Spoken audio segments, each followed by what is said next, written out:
broadcasting on the DVC to all points unknown. If you're within the sound of my voice, you're listening to Welcome Home Podcast on the DVC.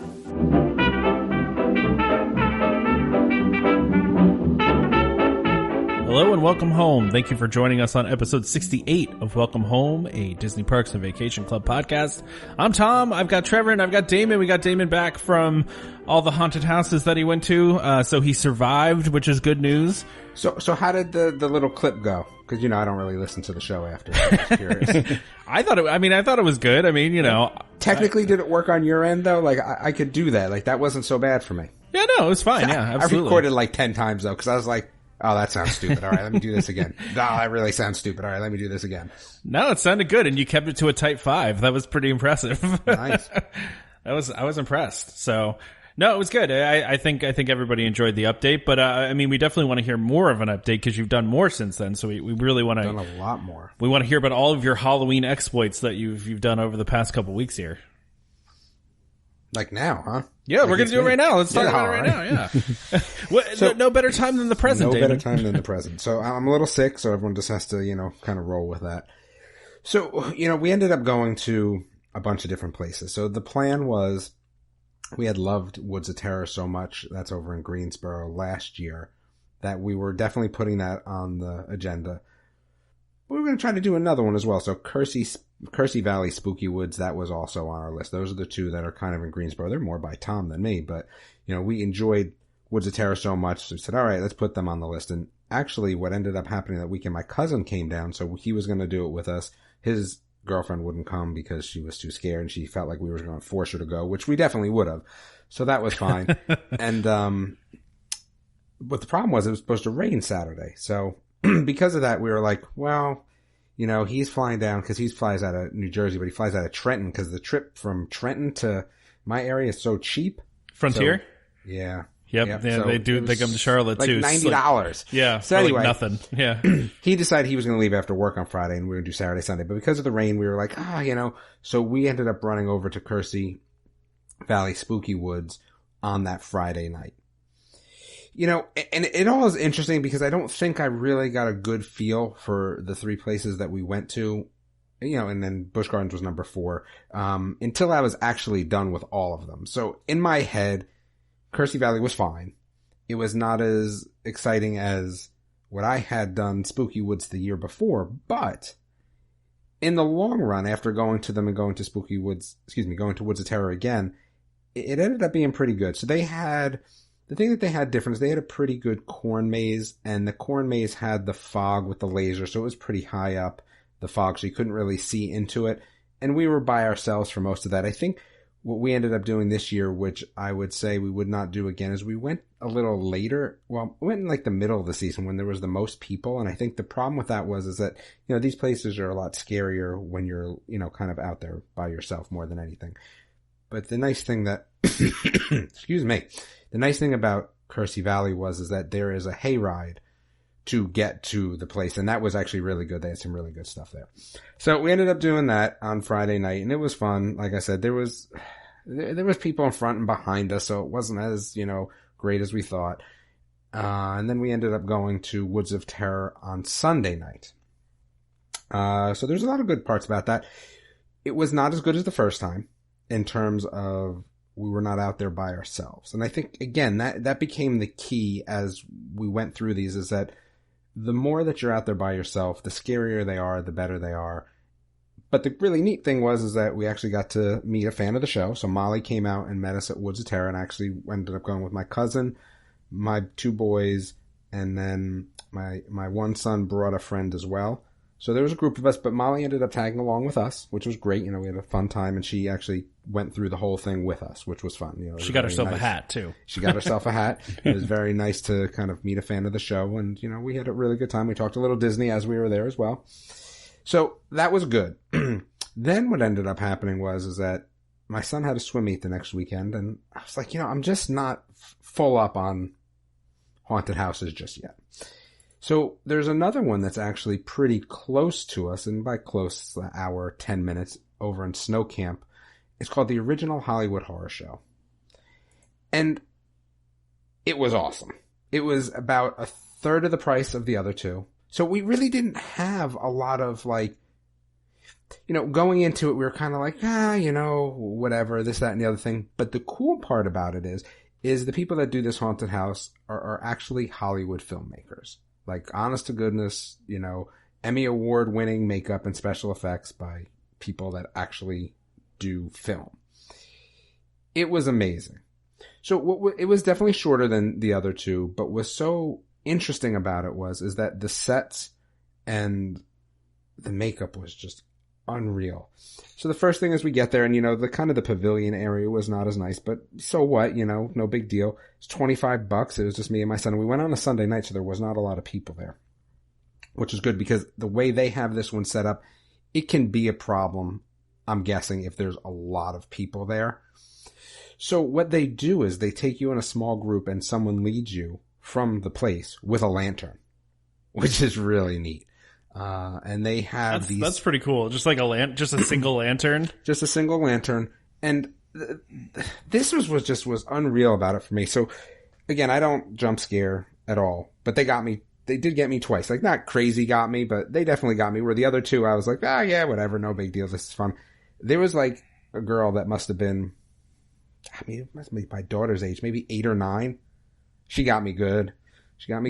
And then the other thing was there was like a werewolf in the middle of the woods that like grabbed my feet. Like, and I was like, out of nowhere. I was like, okay. But what's so cool about this one is, so their sets were a lot better designed, right? Like they're a lot better in terms of feeling like you're somewhere, right? There was one scene where they had the mad doctor and the guy's working on like this corpse, and it was really pretty cool. But here's the interesting part. So we're going through, the beginning part of the house, and I am staring at this, what I think is a prop. I'm staring at it. Like for probably a good 10, 15 seconds. No, it was a person. I was like, wow, okay. Like that's really good. Like, cause I was really looking at it. So then we go further through it and there's this one Game of Thrones spot, right? And they have a Night King. And I was like, I wonder how much it would cost, like for a statue like that. Cause it's tall. No, that was a dude. Like the makeup was like something you definitely could have been on set with. And they had one zombie walking through the woods that honestly could have been on Walking Dead. Like the makeup was that good. And it was really fun. So we had a really fun time there. It's just me and my older son, because like I said, my other son was sick. I probably should not have gone because I think that's what tipped me over the edge of being sick. We got back pretty late. And it was also out in the middle of nowhere. So that was the original Hollywood horror show. That was probably my favorite. Like I said, I think the problem was this year is that the other two were very good, but one we had done, Woods of Terror, and previously, the year before, and actually I thought it was better the year before, but there was too many people. So again, they have to get these people through, and you have some people in front of you, some people behind you. It's not the same as kind of being out there by yourselves, because like the first time we went to Woods of Terror, we were kind of out there by ourselves, and that's what the original, the Hollywood horror show actually did. Is you were in a small group. So it was just me, my son, and there was another group of like 5, 6 people with us. So it was pretty cool. They led you around, and then there was 2 parts where they were like, no, you have to do them by yourselves. And it was funny because I was like in front, because no one ever wants to go in front. I was like, I'll go in front. And she's like, she points there, and I was like, wait, just like me by myself? Like, the group had to go, but like our group, like without her? And she was like, yeah, okay. So that was actually pretty cool. I really, really enjoyed that one an awful lot. It was probably my favorite of the 4 that we went to. Like I said, Busch Gardens is Busch Gardens. But this one was really good. But again, the pavilion was not, like the other 2 places. They had pretty big pavilions. Like, actually, I think at Kersey Valley, we ended up getting, freshly made mini donuts, and they were phenomenal, right? Like they had stuff like that, where this place was, it was all about this one haunt, and it was pretty darn good. It was pretty darn nice. Good. So that was it. And I think, so next year we are going to be ramping it up. So I would say if Busch Gardens is like a 2, these places were like a 3, and then like those crazy, sign waivers and get tortured are 5s. We're looking for the 4s for next year. There's some places where, there's some waiver signing, but not torture waiver signing, but waiver signing because like they may touch you, bump into you, things like that. There's a few that we're going to be doing next year that I think one is of the waiver variety, but they're just a little bit more ramped up. So we're, again, if we've kind of placed them in our levels, we're thinking that maybe it's a 4s next year up in the Virginia area. You're not gonna obviously do that one where, you know, there's no admission fee and No, I don't, like I said, I don't pay to get tortured. You know, I pay to get scared, but that's about it. So I think that, like I said, we have some other ones on the list for next year, and I would say I'd probably go to the original Hollywood Horror Show again. But I would do a Sunday. Excuse me. I would do a Sunday again because I think that was definitely worth it because there was not a lot of people there. Sounds like you had a pretty good time out there with those, and I haven't done something like that in so long. I really need to. I love doing haunted houses. It's been a while. They're about halfway between me and you. That's actually true. I mean, Greensboro is about halfway between the two of us. Yeah. So, I mean, I think next year, the one at Snow Camp was really fun. I could see the lines being very long on days where they're busy. I think that was the problem. But I think next year I would definitely do one. Like I said, we get even some more people that listen to the show to come. Yeah, and, you know, I'm sorry, Trevor, were you going to say something? I apologize. I was just going to say, I think you two need to arrange a meetup at one of these things. We do, right? Well, you know, speaking of that, we are going to try to have some sort of listener meetup in 2020. We don't know what that's going to look like yet, but we're going to try. So October 9th. That's what we're aiming for. Well, you're not supposed to give the date out yet. It's no, not definite. You got to give the date out now. You know, there's people out there that are doing 11 months. Well, yeah, that's true. Yeah, that would be me. I'm already looking at that. So that's true. So yes, next year we are looking at October 9th to possibly do a meetup with listeners at in Disney World. Springs. Yeah, Disney Springs. Yep. These are all very tentative plans, but if you're that 11-month out sort of person and for whatever reason really want to meet us, that's the day. It's going to be really disappointing when you do. Yeah, we're speak not for yourself. I'm a very interesting person. That's true. That's true. That is true. Go ahead, Trevor. Sorry. I was gonna say we're not like actual celebrities or anything, so there's that. I always find it, you know, and it's so flattering when I hear people say that because I've seen a couple of our listeners say before, like, you guys are celebrities to me, and like that's just weird to me. Like I feel weird about it. It's like we're celebrities in this very, you know, niche community. Well, I mean, that's cool, but you know, I guess I would rather just take it as, hey, you know, we have a common interest. Let's talk about it, right? Yeah, I mean, listen, we're no different than anybody else. We just decided to do a podcast, right? Like, yeah, I mean, exactly. That's all. So great. Thanks, Damon, for sharing all that. We appreciate it. That was really cool. So I used to do when I lived in Pennsylvania, there's a place called Fright Farm, and I would love if any of our listeners know Fright Farm, but it was a really long experience. It was like an hour and a half, and it was a long hayride, you know, where there was stuff on the hayride that would happen. Like at one point they used to have a thing where you'd go into like a garage and they would close the garage behind you while you're in the hayride, and people were like jumping in the hayride with you and in the pitch black. It was pretty cool. And then you got to this mansion, on the property, and, you know, there was stuff outside and it took forever to get into even into the house. But my favorite thing I ever saw there was, somebody was obviously very freaked out, and one of the people from the mansion followed her like all the way to the parking lot, like just kept going, like just tried to scare her all the way to the parking lot. It was funny for us because we were just this girl screaming and running to the parking lot. But yeah, that was a place too, Damon. You could like rent a tent, like you could pay you could do like a group event. You could like rent a tent and they'd make like a bonfire and you could do s'mores, and then you had like priority access so you didn't have to wait, which was always cool. So. Yeah. As you guys are talking about this, I realize that maybe it's just I lead a very sheltered life, or maybe it's that I'm just not aware of anything like this in my area. But like, these sound really cool, and I don't think I could find anything like this nearby. Unless, you know, really, there's got to be something in the area, I would think. I suppose, but I mean, the only ones I ever hear about, there's ones in the city. But they're, you know, the typical, like they get a warehouse or something, and it's, like I remember when I was like coming out of high school, they had one of those, and it was just, it wasn't like scary, it was just more gory than anything, which, like, to me, that's not where the fun Halloween I don't know. scares Where are are. you actually at, Trevor? Calgary, Alberta. Okay. I mean, I see some out there that I would go to. Damon's going to do some Googling now and find you a good one to go to. Okay, because like I said, I hear, and maybe part of it is that honestly I haven't looked for anything like that in a long time, but yeah, the ones that I always hear about, it's kind of like, that I'm just not that interested in it. But wait, where's Balzac? Oh, that's just north of Calgary. So there's one in Balzac? Yeah. Oh. Nice. Called Haunted Calgary. 4.7 stars. There you go. 7 stars. What are the 7 stars? Is that out of 10? 7 stars.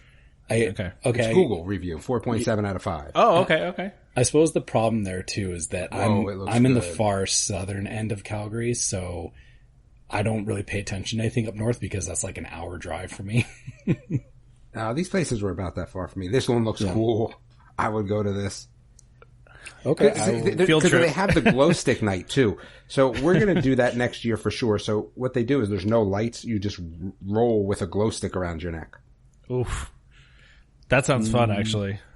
Yeah. So I think that we're going to do one of the places that we went to. So they usually do that after Halloween. So in November. So we're going to try to do that next year in November.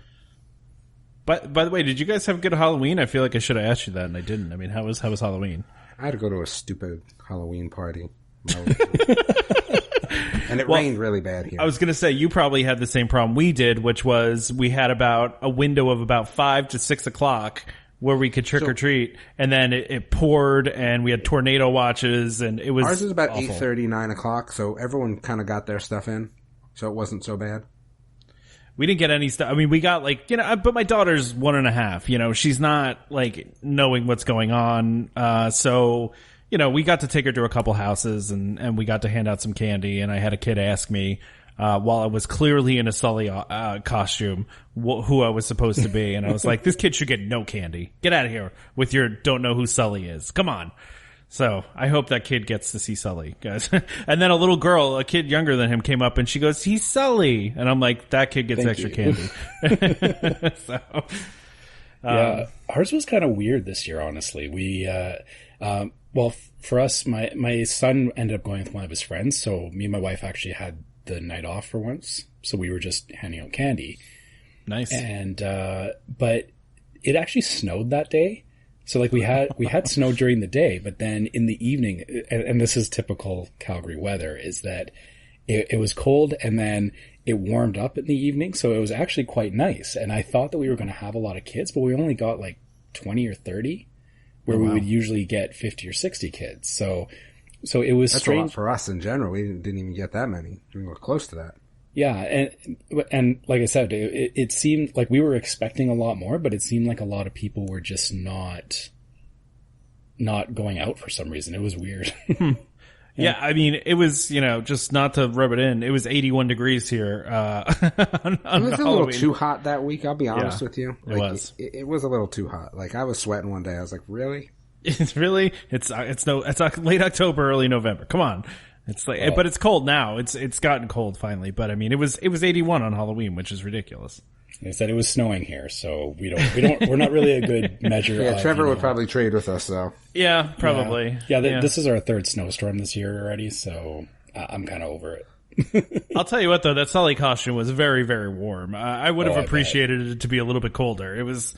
I might wear it as pajamas in the wintertime because it was very warm. So, see, the funny thing is that would have done you well here, because what ends up happening, like my kid went out and we had to make him wear a jacket and everything underneath his costume, and that's what you see from a lot of the kids is they'll either show up with their costume with a jacket over top, or they'll try and build the costume so that it fits a jacket underneath, or they just give up and they just show up. I get kids that just show up in a winter jacket and that's it. And it's I can't be mad at you.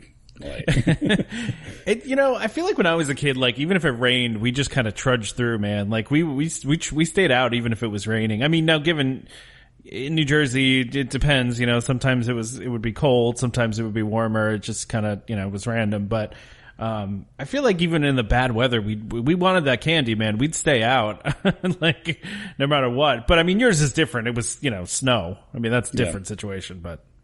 Yeah, but yeah, I mean, again, same with us. The kids deal with it. Oh, and actually, so I had the reverse of what you had, Tom. There was a kid that I recognized that she was actually wearing an Uma costume from Descendants. Oh. And she was super excited when I recognized her because I guess nobody else had recognized her that night. Oh, wow. Yeah. Nice. So yeah, I gave her extra candy for that too. Cause, she was really excited. Nice. Yeah. Damon, as a fellow New Jerseyan, are you familiar with Mischief Night? Because I found out recently that Mischief Night is only a New Jersey thing. I knew that for a while. I didn't know. Trevor, are you familiar with Mischief Night? Have you ever heard of this? I've never heard of this, no. So it's a thing apparently only in New Jersey where the night before Halloween you go out and toilet paper people's trees and my mom said they used to throw eggs at each other and I think she said they used to put flour in pillowcases and beat each other up with it. It's like a whole you just go and do mischief. It's a weird thing that only exists in New Jersey. I don't know. Okay. I don't know if you ever participated, Damon, but it's a weird thing. So I don't think I can talk about if we participated or not. Oh, yeah, well. It's against the rules. Is it against the rules of Mischief Night? I don't remember getting initiated into it. So, well, our New Jersey listeners at least will know what we're talking about here. So, all right, so we talked a little bit about Halloween. Halloween's been a couple days ago, but Trevor, you have a trip coming up in a couple weeks here. So we definitely want to hear about your upcoming trip and what you got planned. Yeah, for sure. So let's change things completely from Halloween's done. We are full blown in Christmas now. Oh yeah, exactly. Yeah, just like the Disney parks overnight. Goes from Halloween to Christmas. Exactly. And I guess is Trevor going to miss the next podcast? Does it go over your trip? Yeah, actually, yep. I will be in there a day when you guys do the next podcast. So, I don't know if there's a way I can get anything to you guys, or I might just have to do a post. We have to pre-record something like I did. Yeah. We'll figure something out. Yeah, that'd be good. I can talk about my trip then. Okay. Oh, there you go. All right. So and then we can compare notes when we both get back. Okay. So yeah, this upcoming trip for us it's a little bit different, or it actually evolved over time. We started off where we knew this was going to be a Christmas trip, obviously. The whole point of going in November is that we want to see the Christmas decorations. We're going to the Christmas party.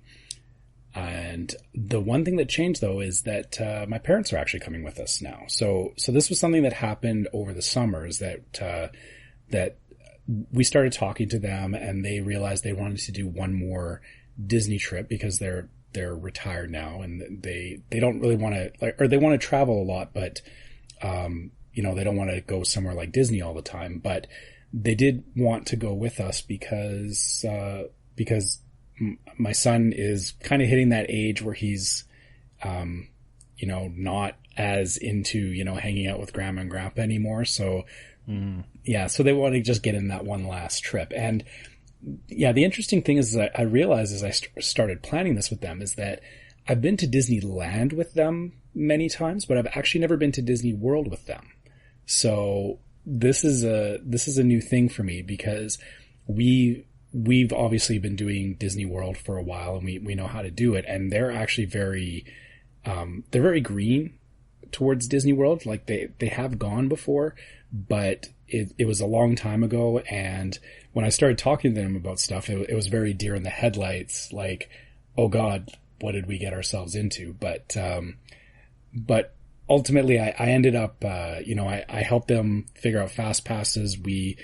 They're staying at a different hotel than us because, they didn't want to, or I knew that we could have stayed the five of us in the Polynesian, studio, but it would be kind of tight. So they agreed, they wanted a little bit more room. So they're staying at a different hotel than us. And it also kind of works out because we both get our own space, I guess. And at the end of the day, we're really not going to be spending a lot of time in the hotel room anyway. So it wasn't that big of a deal that we weren't staying in the same place. But I'll have to let you guys know how that works with, I guess, having your party kind of split up between resorts. Because that's kind of a new thing for me. We're doing the same thing too. Oh, really? You are? Okay. Yeah, because my what's it called didn't come through, which I'm actually okay about. Your wait list it could still come through my wait list, but yeah.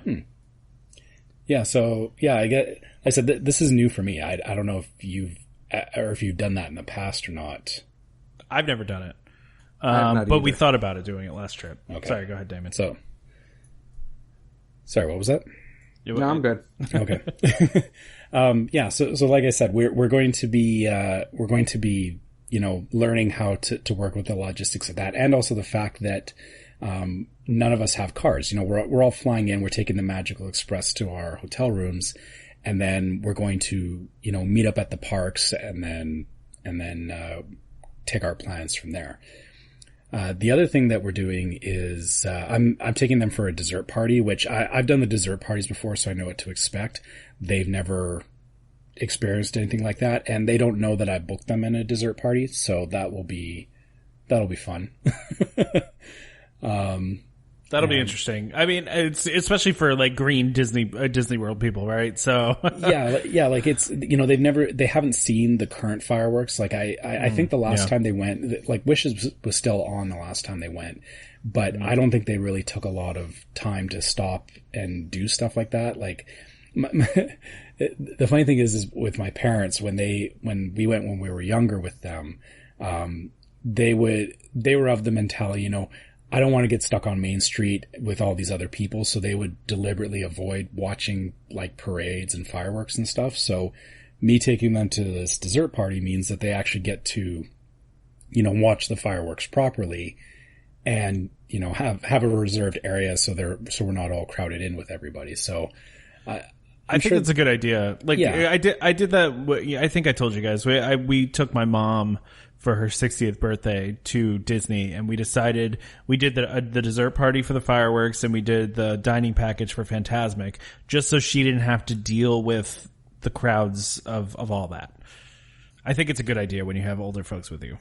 Yeah, and that was kind of where our heads were with it as well. Is I know that they're not going to want to deal with the crowds and everything, and honestly, I'll have to kind of play it out as to.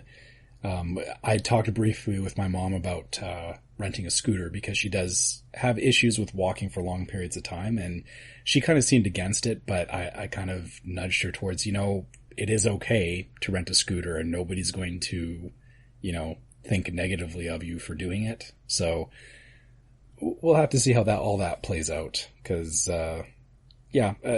again, it's a issue of, like you said, somebody very green to the whole experience of Disney as it is now. Like they know Disney World or they know at least Magic Kingdom and some of that stuff. But, I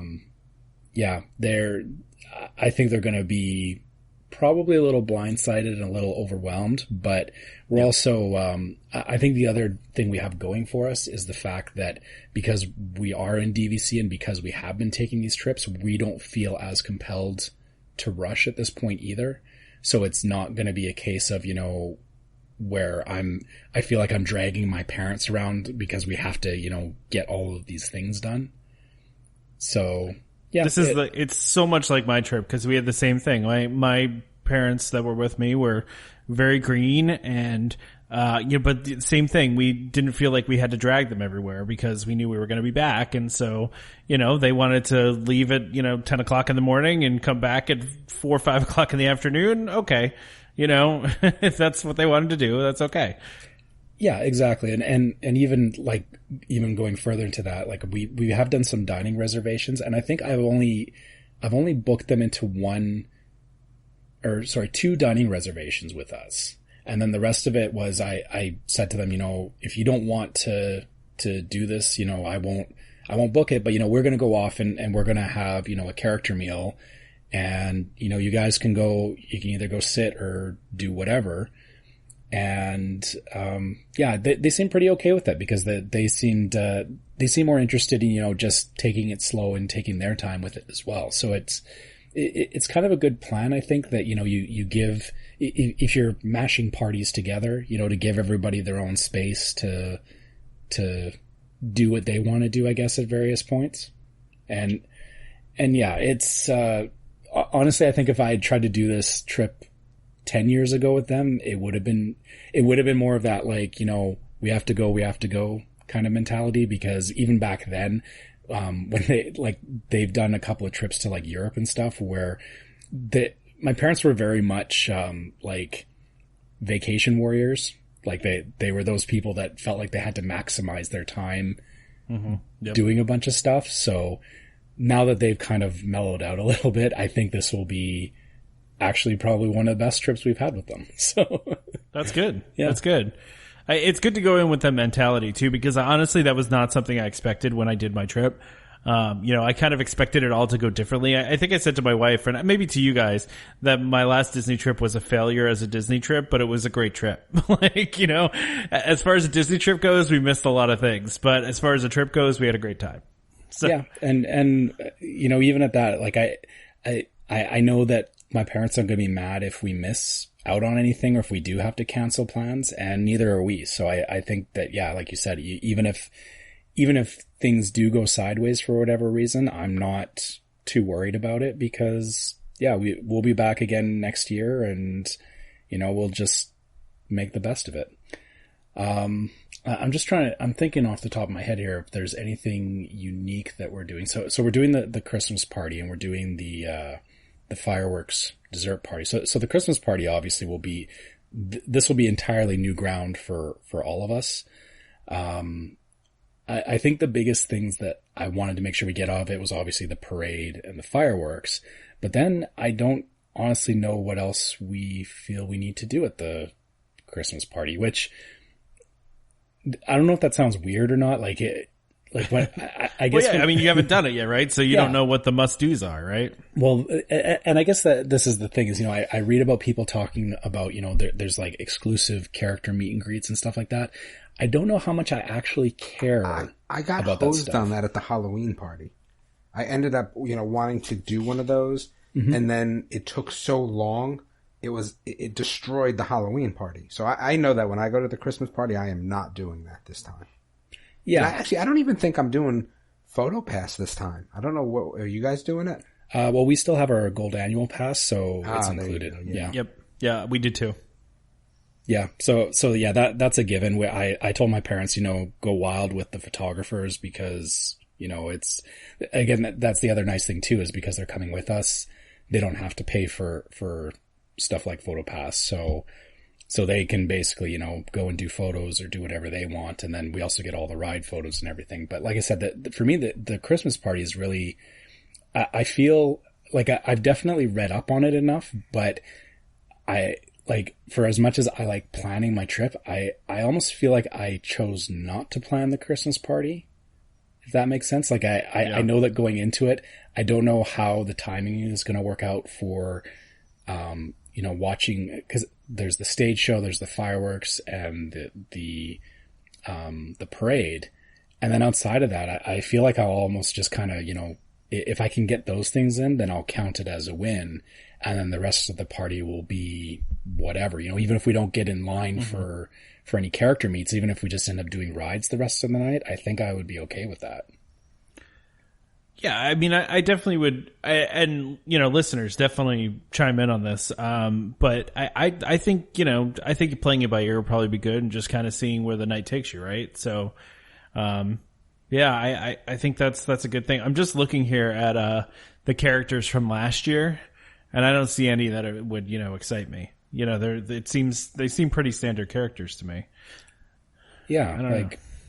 Yeah, again, that's where I felt like I was missing out on something. But yeah, if any of our listeners have any thoughts on that, I mean, at this point, I don't know how much we'll deviate from the the loose plan that we have at this point. But I would be curious to hear what your thoughts are on what would be a must do at the Christmas party. Because I'm new to it. We're kind of going into it blind. So are you guys going to go, because DVC members still get in early this year, I believe. So you can actually show up at 2 p.m., I think. Yeah, so we'll see how that goes. We actually have that day is we're going to Typhoon Lagoon in the morning. So we kind of planned that as like a water park day, and then we were going to have a break in the afternoon and then go to the Christmas party. I don't know if we would necessarily feel the need to be there at 2:00 because like it goes until what, like 10 o'clock or something like that. So Yeah, so, but I mean, just so you know, just so everybody out there knows, you can go at 2:00 if you're a DVC member, so that's cool. Sorry, I almost choked on. You mean like go at 2:00 even if you don't have tickets for the park that day? Yeah. Yeah. As DVC members, you can get into the Christmas party early, so you don't. Or so it's not. But it really only helps you if you don't have tickets for that day. Otherwise, does it really matter? Yeah, exactly. And for us, we don't. Like I said, we were going to be at Typhoon Lagoon that day, so we're not going to be in any of the other parks. So we could take advantage of it, but I don't know if I feel that big of a need to be there that early. Sure. I get that. It just kind of depends, right? If you want to go, it's good to know that you have the option though. Yeah, exactly. Yeah. Basically, come 2:00, it's, if we're there or not. Well, I think we already had plans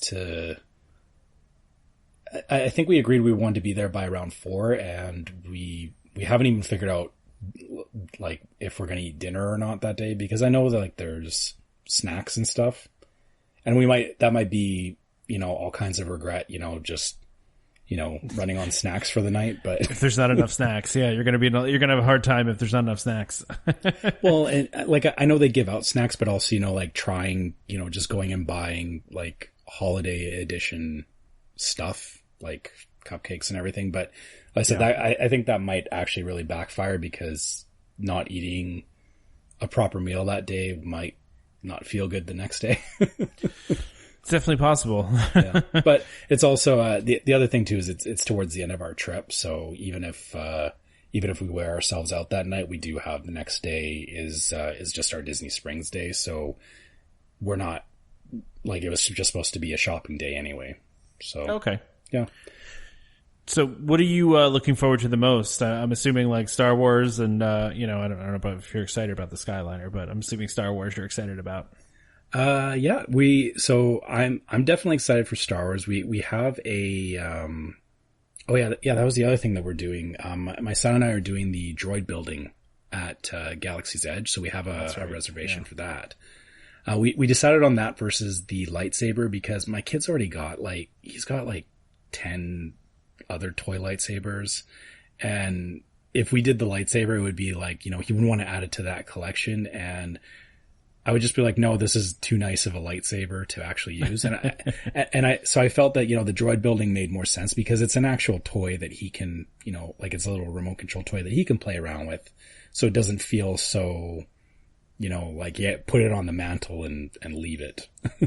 I did notice, by the way, when I was there, and I don't know if it'll still be there, but they had a little area outside where you can test your droid after you're done with it. So after you build it, so you can go and have it roam around, and they also interact with each other too. So that's there. Yeah, I did see that, but then I guess the understanding is once you've built it, or once you're done with it, they put it into the box, but the box has a little window on it. So if you walk by other people carrying a droid, they'll kind of talk back and forth to each other.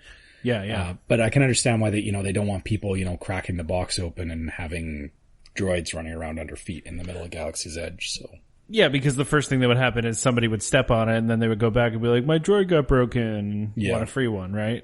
Yeah, exactly. So yeah, we'll see how all that plays out. I know we're definitely going to line up to do Smuggler's Run.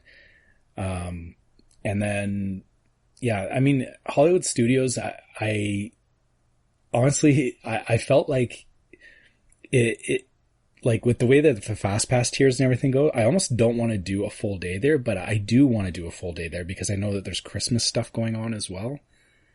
So like the light or the Tower Terror show in the evening and Jingle Bells, Jingle Bam. So we want to stay for that, but I think what we might actually do is take that as an opportunity to go ride the Skyliner as well. So kind of like what you were saying is, yeah, we do want to check out the Skyliner. So I think what we may do is during that day, we'll get on the Skyliner and ride it over to Epcot. And,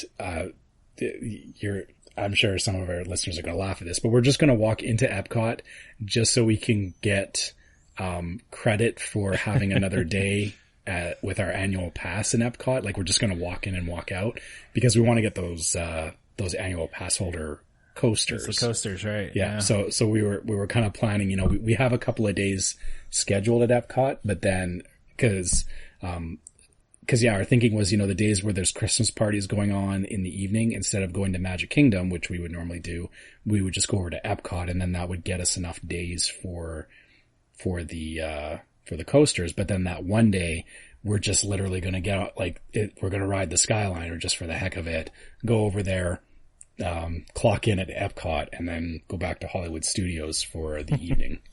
Nice. Yeah. Sounds like a good plan. Yeah. So yeah, it's, like I said, I feel all around this trip, I'm excited for it because it's Christmas and it's a lot of firsts for us. But I feel I didn't need to put as much planning into it as I did in the past. And I don't know if that's a good or a bad thing at this point. Like, I feel like I should have because of the Christmas stuff, but at the same time, I'm also not as, I guess, worried about missing stuff, if that makes sense. No, that makes total sense. I get that, but you're at the same time, this is going to be like a whole new experience for you because you've never done the Christmas stuff, right? So yeah, it's a whole new thing. And I mean, truthfully, there's so many the Christmas decorations are everywhere. So now it's a lot, I feel like it's a lot different than Halloween. I feel like Halloween is very centralized and there's not they're not like everywhere. The Christmas decorations are at every resort, at all the parks, and it's pretty cool to see. So yeah, and I think that's why I'm not really planning is that honestly, I think there's going to be points where I just kind of want to stand places and stare at stuff. Like, I don't want to feel like I have to run off somewhere. Like if I'm in, Hollywood Studios and I'm just enjoying the atmosphere and everything, I don't want to feel like I have to leave. So yeah. Yeah, it makes sense. Yeah.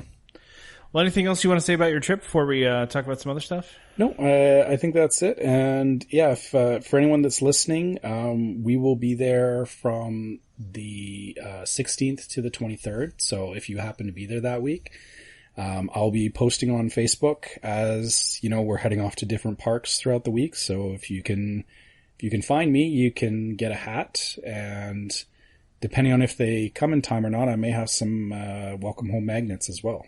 So you ordered some magnets. I did Sweet. order some magnets. So yeah, That's so awesome. I should hopefully have a couple of those as well. So anybody who is planning to be down there at that same time, come find me.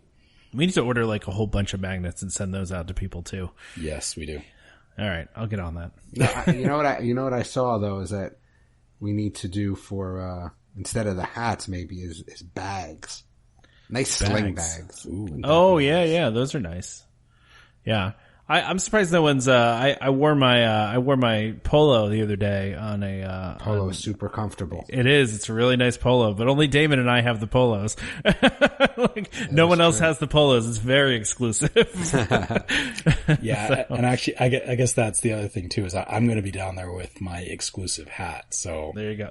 You got the hat. So Yep. What do you mean your exclusive hat? It's the the ones that we have. It's the same hat. The you cool have. non-grandpa hats. Yeah, exactly. the nice flat brim hats. So, yes. So yeah, that'll be the first preview of those for people, but I will not be giving that hat out. So don't ask me. It would take an awful lot for me to have to give that hat away. Yes. That's a good hat. That's a good hat. Oh man, that's funny. So that sounds great. Hopefully some people can meet up with you. I know a couple people tried to find me when I was down on my trip, but I didn't run into anybody.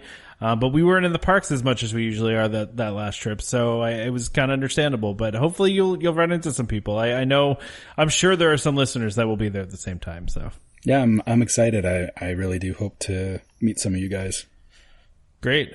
So the first thing we have on the list here for today, we can talk some DVC stuff now. We've got a while here. We got a lot of topics today, so we might have to cut some stuff here. But the first thing we have on the list here is DVC. There was some rumor going around that DVC was going to raise their direct prices. Did we haven't even actually hit our real first topic. No, this is the first topic. Right. I know. There's a lot of things to talk about. And we can cut out this Vero Beach thing. No, oh my goodness. Oh, you want to talk about it? Okay. Okay. All right. But let's talk about the pricing. Just don't be verbose, Tom, and we can get through everything. All right. Fair enough. Okay. Let's talk about this, the price increase. So our friends over at DVC Resale Market actually posted about this. They've got some sources, they know some people. And there was a direct price increase for most of the properties that went into effect on Halloween. And so, basically these are for the, resorts that are, it's important to know that the prices of the, resorts that are actively being sold, which is, Alani and Riviera, of course, are not increasing. The bump in prices are for the sold out properties, and that's to make the actively sold resorts look a little more attractive, right? So most of the resorts went up $10, on the direct prices, except for Saratoga, which only went up $5, and, Old Key West is going up $9, and the highest was Grand Californian at $20 a point. Shocking. Just huge. It's insane. That's what happens when you have no rooms. Yeah, that's exactly right. That's supply and demand at work right there, right? Yeah.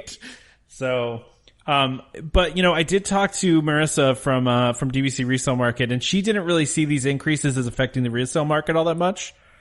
So maybe there'd be a little bit of a difference, but it takes some time to price that stuff in. So the thing is, you're getting more outside of resale now, right? So I mean, listen, if your price conscious, I mean, resale is great, but I can understand why these are going up a little bit, right? Because if you're getting direct, right, there's a little bit more going along with it now. Yeah. Yeah. And I mean, this obviously will help push people towards Riviera, obviously, which, I think that's what I'm going to do. I think I am going to buy Riviera. I mean, I think that's what it's looking like. I just looked at my numbers, though. I still have a couple more months before I'm done with the 2 contracts that I have being paid off, and then I'm just going to roll however much that was I was paying on those 2 contracts into a new Riviera contract, and then just keep paying the same amount every month. I mean, I guess my what's-it-calls will go up, but your dues will go up, yeah. Yep. But so how many points do you think you're going to get at Riviera? Well, how many do you have again? I have 210. So 215. So I'll be at 215 when I'm done. He's got to win. What if I buy another contract though? I might buy. I will keep pace then if that's the case. No, I probably will do. So right now I'm paying off 170 points. My guess is that I'll do 50 or 75. Honestly, yeah, that's probably what I'll do. What? Oh wait, you only have 170 points? Mm-hmm. How is it that you have less points than me and Tom at this point? Because you guys bought resale, I didn't buy at that point. True. Because I was buying a house. He just bought a house too. Yeah, I guess that just blows my mind because I always figured that you would have way more points than both of us because you're pro at this. The problem is that I'm really fluctuating between what I want to do point wise, because the thing is that for the next, let's say my son's a sophomore, right? So really for the next 4 to 5, well, even if I go through college, right? So for the next 6 years, I need to have enough points to do 2 bedrooms, right? Which is what I don't have right now. Yeah. But then after that, I'm going to be sitting on a fair chunk of points. And listen, no disrespect, but I don't really plan on, me and my wife going down to Disney at, 400 points a year if the kids aren't coming. You kind of know what I mean? Sure. So I'm trying to gauge sense. that number somewhere in there. But I think I'll probably be in that probably 250, because again, what I'd like to do is get what I'm paying now monthly with the points that I buy and the uppage of my dues to be at the same number. So whatever that ends up working to be, that's where I'll probably be at point wise. I don't know what that will be. Yeah, that makes sense. And I mean, someday obviously you'll have grandchildren hopefully to take too, right? So even with that 50-year contract, you'll be good. You'll pass it down. At that point, I'm going to need so many more points that I'm just not, I just don't know what to do point wise. I'll be honest with you. I really just don't, because I don't have really an interest in going more than once a year at this point. But you need a big enough room. You want a big enough room that you need a lot of points. So sure, but I mean, I think I still get by probably at 210. I could get by. Yeah, I think you could. Yeah. But what I'll end up doing is I'll end up using for cruises. That will be probably what I do with my points as I move forward, especially if it's just my wife and myself going on a cruise. That's what I'll do. Oh, there you go. That makes a lot of sense. Or even like the adventures and stuff, if you really want probably to. a cruise. I love the Disney cruise. I feel like it's really high point. It's really high points to do the cruise and the adventures, but yeah, but more and more, if you look at it, it's not as big of a issue as it used to be in the past. I don't believe. Like again, people make those points of sell your points and then do the cruise. Yeah. I think that it's not as bad as people make it out to be. Yeah, and it also hits a point too, like you said, after you've paid off your contract and you're really just paying dues, are you really too bothered about, trying to squeeze out, extra dollars out of your points on a year-to-year basis? No. Yeah. And actually the nice thing about a cruise is, right, I think people seem to forget this. So I'm going, right, for, not even that long, and I'm still going to be out $4,000. So I'm going to go, and actually maybe even more than that. So I'm going to go, the DVC part is paid for, but I still got to come up with $4,000 at the end of the day.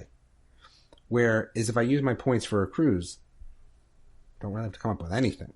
Yeah, it's like I shouldn't say free vacation, but it's a very deeply discounted vacation. It's already paid for vacation. Yeah. Yeah. No, I get that.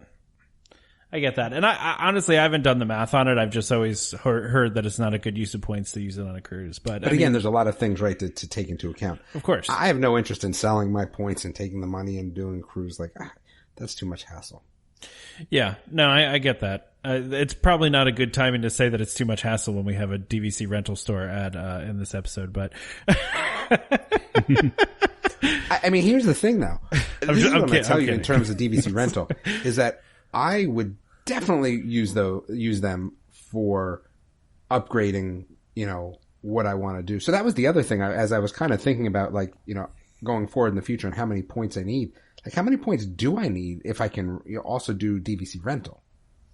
It's a good point. I mean, if you could rent for cash from other people, part of your stay. Yeah. Yeah. So my parents were they were going to come with us on this trip in November. But what ended up happening is that, I'm in construction again at my house as my parents are building out the basement in my current home. And it's not small construction. And they realized that, again, Disney was going to be quite expensive for them, even if they were doing that. But that was our plan. We were going to do, rental points for them, for sure. So, I mean, I think that's what will happen in the future. And I think my parents are looking to come with us next year. The other thing is, too, is that our friends that we go with, they're saving up points next year. Because I think we're all trying to go to Hawaii or cruise, whatever, for the kids' senior year. So I know that, again, buying points, I'm going to make sure I buy them where I get, the double aspect of them, where, you know what I mean, where I can use them, and I'll use them that year. Yep. Yeah. And I'll use them that year that they're not going, and that will kind of help me out as well. Because really, taking a trip to Disney without points is so expensive, you might as well just buy more points. At that point, you might as well. If you just do the package instead, those packages are expensive. Mm-hmm. Yep. Well, so I mean that's interesting. So we'll have to hear about when I'm sure you're going to go check out the Riviera rooms before you buy it, right? Are you just going to buy? You're just going to go? Yep. Nice. Well, after you ride that Skyliner, the value of those points is going to be even more to you because it's super convenient. See, the thing is, I mean, I would go check them out, actually, there's Riviera rooms in Saratoga, though, isn't there? Yeah. They have them in the DVC Center for you to check out. See, the problem is that I'm not buying, so I feel do I really want to sit through that? Even if it's fast passes, they're crappy fast passes, right? If they're fast passes to everything, that'd be a different story. But, they're, I'm only going to do that when I buy. I'm going to go and buy there when I buy as well. I'm not going to do it over the phone. I'll do it when I'm in Disney next time. So, so you're going to have to go to the center anyway. I mean, that's what I'm saying. I don't think I'll go this time. Okay. Gotcha. Go next time. Yeah. When I'm actually going to buy the points. That makes sense. I mean, I guess I could buy the points now. I don't think I will though. Cause this is a shorter trip for us. We're not going, Trevor, you going for a full week or no? Yeah. We're there for a full week. And I was going to say, you don't need your points right now either, do you? No, I don't need my points. Dude, I have so many points banked. It's unreal. I mean, I probably have close to 200 something points banked. Yeah. Wow. You got to use those things before they expire. Oh, we always do. Here I am. Yeah, of course. For my next year trip, I had to borrow points, so I'm on the other side of that spectrum. And I don't understand how that is. You guys have more points. I still have this. I think what happened was when we started, I just kind of sat on points. You know what I mean? Like, if you sit on points just for 1 year, it works out really well going forward. Yeah, that's where actually this year is what screwed us up, is that we went in January and then we're going in November. So you know what it was, actually? Now that I remember, it's the 2 times that we've done cruises. So I still think we went to Disney every year, but like, I think that like what ended up happening is that we went on a cruise, and then so we banked points, and then we went to Disney as part of a secondary trip in August where we did like 2 to 3 days. And that's where I ended up with so many extra points. Okay. Yeah. Well, see, I'm with you, Trevor. I've got a total of 92 points left for my 2020 use year. That's brutal. Yeah, so I'm way in the hole. One of my contracts is already completely used, and the other one's only got 92 points left. So, but that's partly because we got a 2-bedroom this time, and that's and the Savannah View 2-bedroom is for a week is like 300 points. So, we ended up using a lot of points on this one trip, and then we did 2 trips this year, so we did 200 points, and then another 100 some points for the studio that we had at Old Key West. I mean, we just tapped ourselves out, but I mean, it's not to say we still have 92 points for next year. We could borrow a minimal amount of points from 2021 and do trips both years. Use rental points. Yeah, exactly. Yeah. So. Yeah, and actually, I think what's screwed it, or not only did going in January screw us up, but we got a taste of the Lakeview rooms at the Poly. So now we're booking those. I have no interest in that. I know, Give me staring at a brick wall. I don't really care. Like, listen, I understand for certain people they get it, but like for me, man, I'm just sleeping there. I just need the space. I don't care what the view is. You see, we've actually, on the last trip, I think pretty much every night we watched the fireworks from our balcony. Like we were back early enough that it was like we were, we had snacks, we were just settling down, and I was like, oh, fireworks. Yeah, I'm trying to go to sleep at that point. Yeah. So fireworks are a nuisance to Damon at that point. He's like, they are. So I've I just ordered my AirPod Pros so that I can sleep through anything now. That's my goal. Nice. Yeah, see, I think that's the big difference. We love just, being able to sit on the balcony and have that view and that, just be in that space without, having to be in the park. So yeah, that's where a lot of our points are getting eaten up, is that we've tried to do those lake views a couple of times now. So, it does eat into the points pretty fast. Definitely. Makes sense. So, all right, Vero Beach? Yeah, let's talk Vero. Who wants to read this one since I did the last one? I'm not reading anything, Trevor. I'm saving my voice for discussion. Okay, yeah, that's fair. Yeah. That's, so DVC sells 26 acres of land next to Vero Beach Resort. DVCnews.com reports that the land was previously earmarked for a resort expansion that was ultimately canceled due to low timeshare sales at the resort. The land that was sold is west of the resort parking lot on the western end of SRA1A, not including the existing resort support facilities, recreation, and parking facilities at that end of the road. The pond adjacent to the facilities is included in the sale. So, I guess I didn't even know that they had extra land to expand Vero Beach. See, I think this sucks, man. Really? Yeah. I mean, like, so here's the thing. Going forward, what does it matter? So you sold the land for what? I mean, we don't know what the actual... But I mean, really, like, at the end of the day, like, so it was appraised at, 4.6... Right. Oh, that was the acres of the resort, right? So, okay. But why? Like, even at a low, use rate, you never know what's going to happen in the future. I think this is a little short-sighted of Disney. I mean, really, what were they paying on that? And they couldn't afford to pay the taxes on that unused land? Like, all of a sudden, Vero Beach becomes this, hot go-to spot like, Miami or something else. And now they're out of the equation. Plus, who wants to have all these homes built right next to the property? I think that... I don't know. I guess it depends on where they're located and how much it disrupts it, right? I don't know the property well enough to be like, oh, it's going to be completely out of the way, or if it's going to be on top of stuff. There is no expansion now, right? See, that's there's no expansion now. Now it's... I mean, but they had a hard time. They have a hard time selling that resort, though. I mean, I think that's part of it. Why not? Like, but so what, right? At a company that is that large, so what? Like, that's kind of how I look at it. Like, so what? Like, you're going to sell it for what? To make a couple $1 million? Which doesn't even impact the bottom line?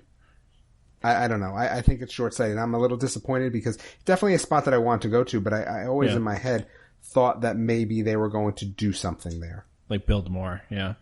Like build something like really cool. Yeah, I think you kind of hit the nail on the head there. Is what a lot of people were expecting was, Hilton Head and Vero Beach were going to be like Disney World Part 2 or something to that effect, and really they're just resorts. And not to say that they're bad resorts.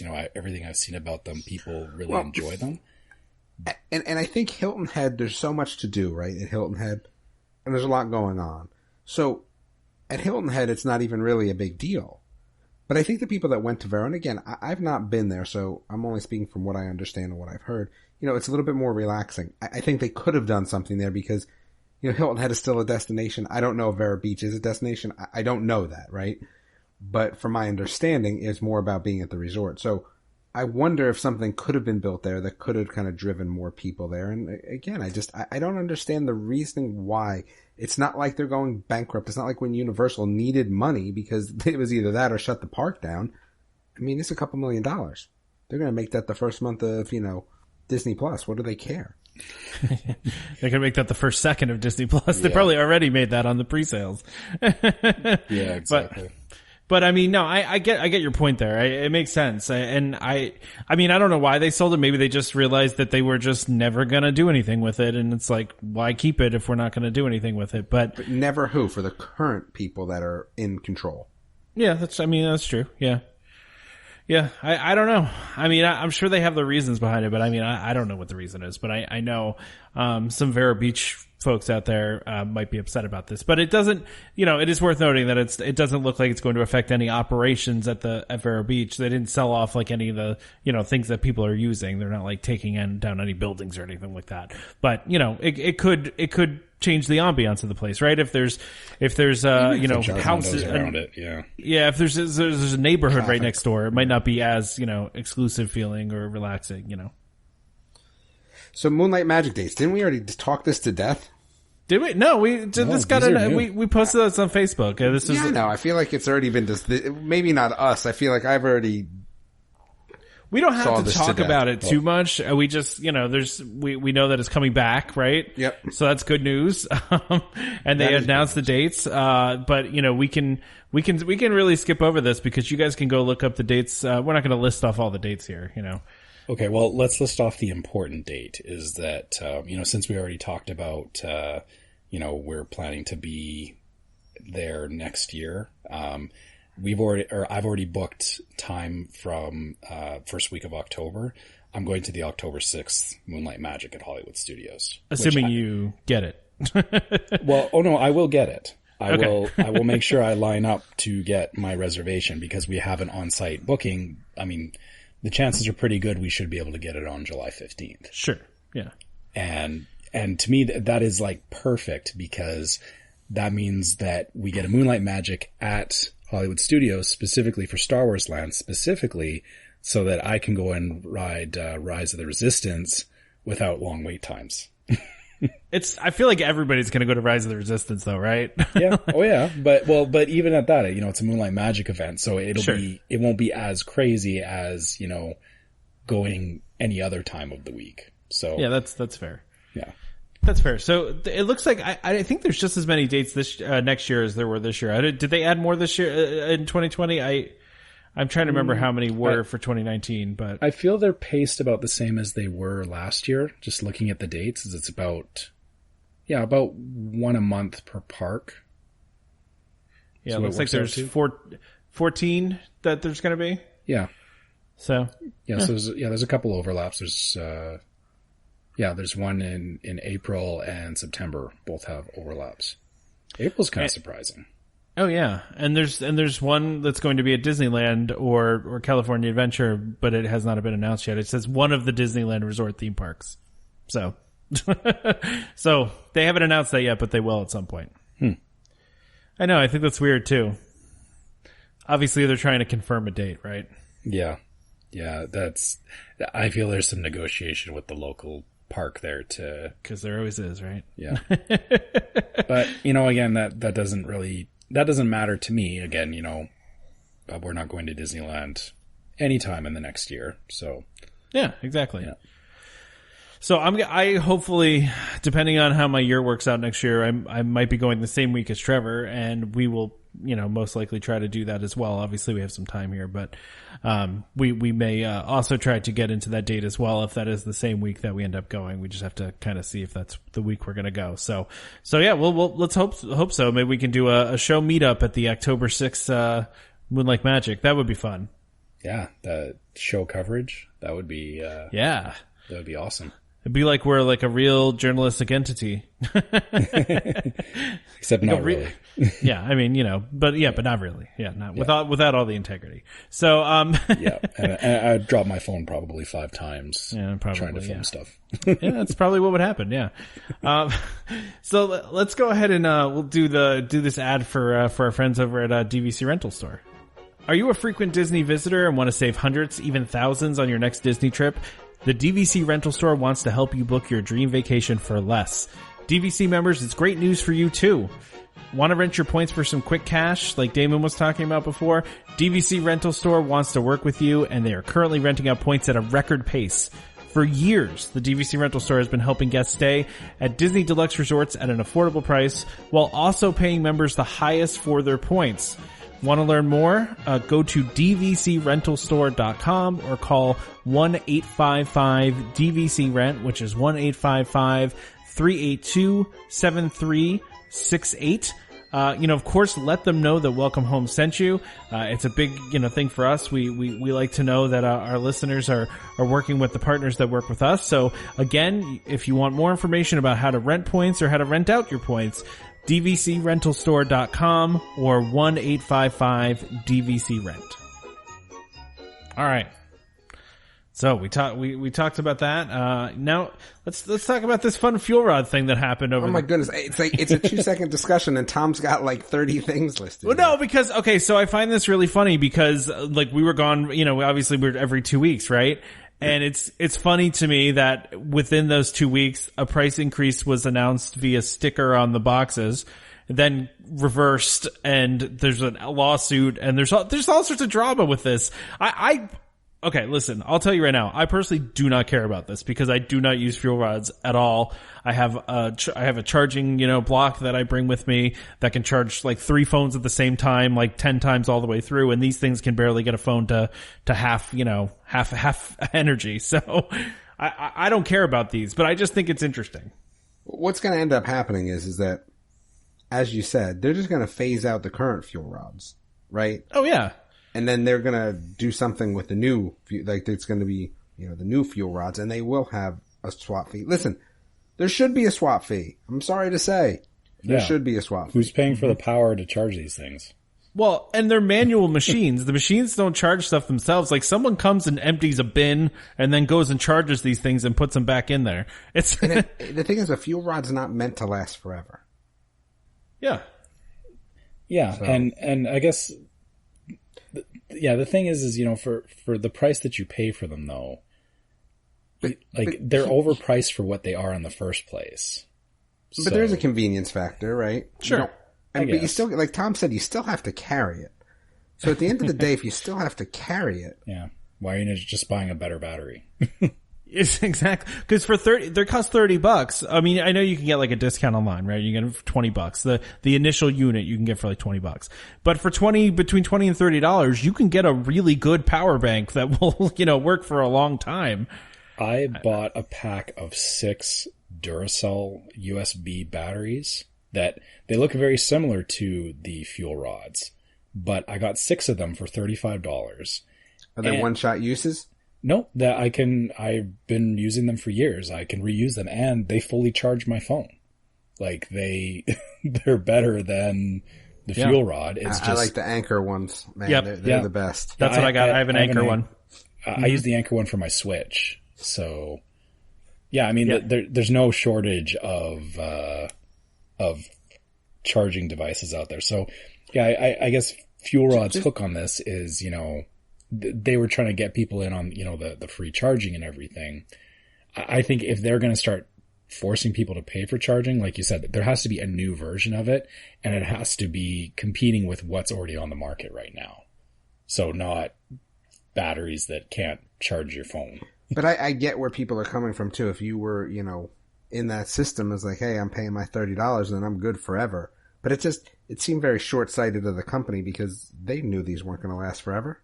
Oh yeah, like it was really poor advertising on their part to say unlimited free swapping. Like that just makes that makes it difficult for you to free change swapping for your first 3 years. Yeah, that makes it really difficult to change the price to $3 per swap at some point if you say unlimited free swapping when you start. The problem is that how are you going to check, right? Like that was the dilemma. Is how do you check if someone, like let's say you said for the first 3 years, how do you check if someone's outside of their window, right?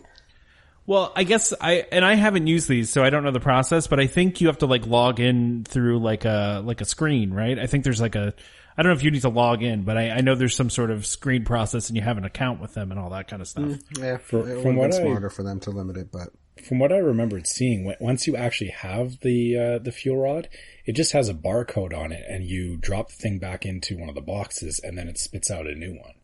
So yeah, to that end, I don't think there's I don't think it currently has a reasonable way to track how long you've had a device. Is this going to be in 2029? We're still going to be having fuel rods?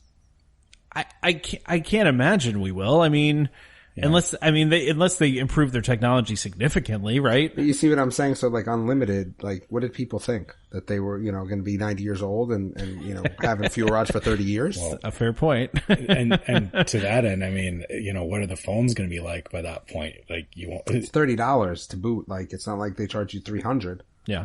Yeah. Well, and $3 in the grand scheme of a Disney vacation is, you pay $2 more than that for a soda.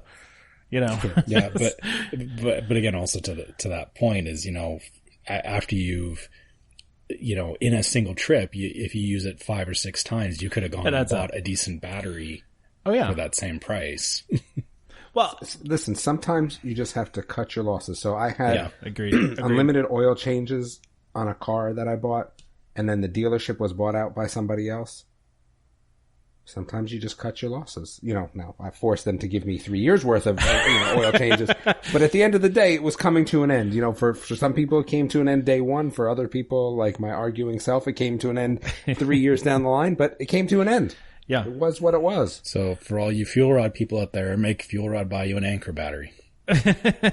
Well, that's what they tried to do with the lawsuit, but I guess the lawsuit's going to get dropped now. But the thing I find most interesting about this, and I've read a lot of stuff on the Disney groups, because a lot of people were saying, "Oh, this is Disney doing it," or it was going back and forth between FuelRod doing it and Disney doing it.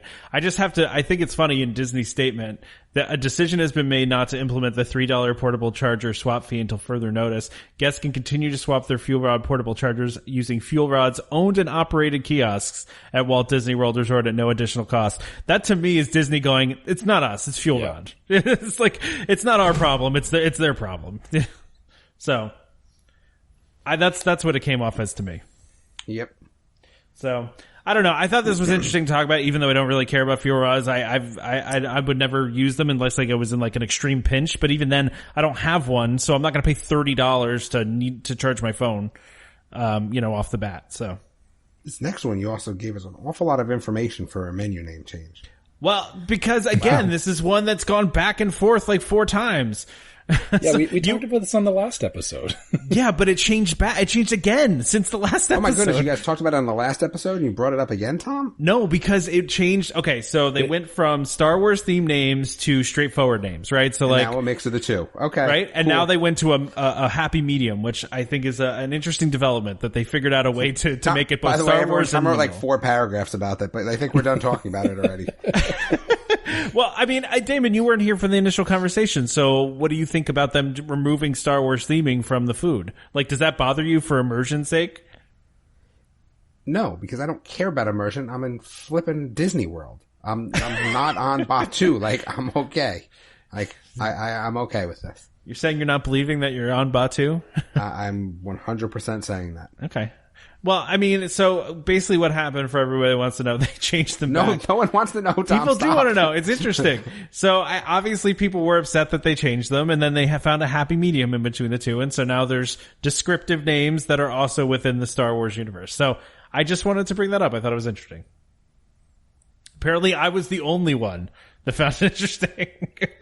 I still stand by what I said last time that, to people on Batu, chicken and beef is exotic. So they still have the exotic names. There you go. Okay, well, what about this one? Are you guys excited? What about this one with the Rise? That's cool. Yeah, Rise of Skywalker scenes to be added to Star Tours. I'm just sad that I don't get to see them when we're there. Oh, yeah, because it won't be till after the movie comes out. So, well, actually, none of us will be, because Damon, you're going before this too, right? This won't be till the 20th of December. But this is not necessarily something that like is a big deal to me. What, that they're adding these in? No. That I'm going to miss it the first time around. I'm okay with that. Yeah, it's not like it's not like missing Rise of the Resistance by a day or two. That's kind of the point. Is adding scenes to Star Tours. I still enjoy Star Tours, but it's making it. It's hard to compare it when you have Star Wars Land right next to it. Well, not only that, but who's to say you could go on and get none of them? Yeah. Well, that's true too. You might not get any of the scenes, right? Because it doesn't seem like they're forcing the scenes to everybody, right? Well, because when the last movie came out, for a period, you always got one of them, right? Yeah. That's true. Yeah, that's one sequence was always from. Yeah, you're right. From Last Jedi. Yeah. So, although it's funny, the last time I went, I thought that all of the rides were ending on Batu, but they aren't. In fact, we went on the past couple times we've gone on, we haven't landed on Batu. So I don't know. I thought all of them were doing that, but apparently not. Well, I mean, that does justify the rewritability of Star Tours, which I guess is kind of a smart move. Them having a bit of a random aspect to it means, for those real diehard people that want to see these things, it keeps the ride busy and from, I can see why they would do that because of the fact that, it is kind of competing with itself now, or with Star Wars Land. That's true, yeah. That, it does kind of have to have a reason for people to go and ride it, even if it's not a great reason. Well, and I think the other reason too is it's one of the few. It's like the only ride that's not in Tier 1 anymore in the Hollywood Studios, right? Isn't it the only ride that's Tier 2? Yeah, I actually fast passed it just because I couldn't find anything else to fast pass. That's one of those rides that sometimes you need to fast pass and other times you don't. Like we've walked onto that ride so many times, but I have never, even in Disneyland, we just always lined up for it. I never got a fast pass for it because it was always 20 minutes, and it's I could never justify a fast pass for it. Well, it's funny because on our last trip there was no line at all. We used our fast passes, but literally the line ended at the scene where you're going up the ramp and they're checking the baggage. So that's the line. That's how far up the end of the line was. So after we got off, I was like, guys, we should just go get back online and ride this again. There's literally, that's no wait. There's nobody there. By the time we got off though and got over there, the line was stopped and didn't move for 15 minutes. So we ended up bailing on it because it just, I don't know what was going on, but the line didn't move at all. The standby line didn't move at all. So it was kind of weird, but yeah, it's one of those rides. You just never know because it can have a long wait and sometimes it doesn't. So. Yeah, I think if it ever does have a long wait, I just don't, I just ignore it. You just don't go. Yeah, just don't go. Yeah, that's the thing. Is it's in a weird spot now, right? I loved the ride as a kid, and it's kind of gotten to that. I hate to say it, but I think Star Tours has kind of gotten to that space where it's kind of started to wear out its novelty. And someone may hate me for saying that, but I like the scenes that they keep adding. I feel like it keeps it very fresh, but it does. I mean, to be fair, they've done a lot of work to keep it updated and relevant and still, something that you want to ride. Because if it was still the original, oh man, yeah, it would have been shut down a while ago. But, but I feel that the ride itself is becoming dated because even though they changed the scenes, the ride fundamentally doesn't change. And, I know that the Millennium Falcon Smuggler's Run is the same ride, except it's a little more interactive. But, there's only so much you can do with a simulator ride. And then at what point do you retire it and put something else in there? It's a good question. Yeah. Yeah, I mean, that's definitely something that could happen in the future. Although I feel like there's a thousand voices crying out to me at once. People are yelling in their cars at you right now. Yeah. We hear that all the time, that the people argue with us in their cars. So that's fun. Yeah. One of these days we'll have to start doing a live aspect of this so people can actually argue with us as we're talking. That'd be fun. I'm over on the Facebook page right now. So. What are you doing on the Facebook page now? I'm just waiting till we get to Disney Plus and being bored until we get there. I put that in there just for you. I appreciate that, but you put it last. I might be asleep by then. So I'm just over on the Facebook page complaining. We can talk about Disney Plus now if you want. No, that's fine. All right. Let's. I don't even really care about this next topic either. I'm fine with it, but I'm wondering if you two care about it. Trevor, you want to read this one since I feel like I've been talking too much? Well, now I'm over on the Facebook page reading Damon's post, so I can't read this. Let me pull this up now. This is why we need to do a live stream. Disney look standards have been relaxed for cast members. Tom puts a lot of information in here, but pretty much it's about growing facial hair. And, back in the 50s, you had to be clean shaven. And, they're able to wear a single bracelet and single necklace. Okay, I like that. Yeah. Which they couldn't before. They couldn't wear any jewelry before. That's cool. Except for, But this rings doesn't and apply to earrings the Batu people, does it? What's that? Does this apply to the Star Wars people? That's a good question. I don't know if this is a full. That's a good question because are the really in character Star cast members? Does this apply to them too? I don't know. It's a good question. What about the Haunted Mansion cast members?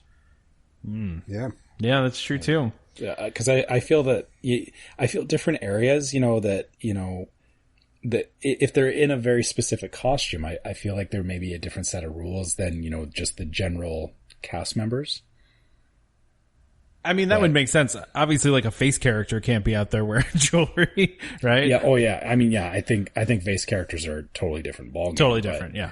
But I mean, it's funny how you say that they relaxed it, but I feel it's just more a matter of them getting with the times, slightly updating it for for now.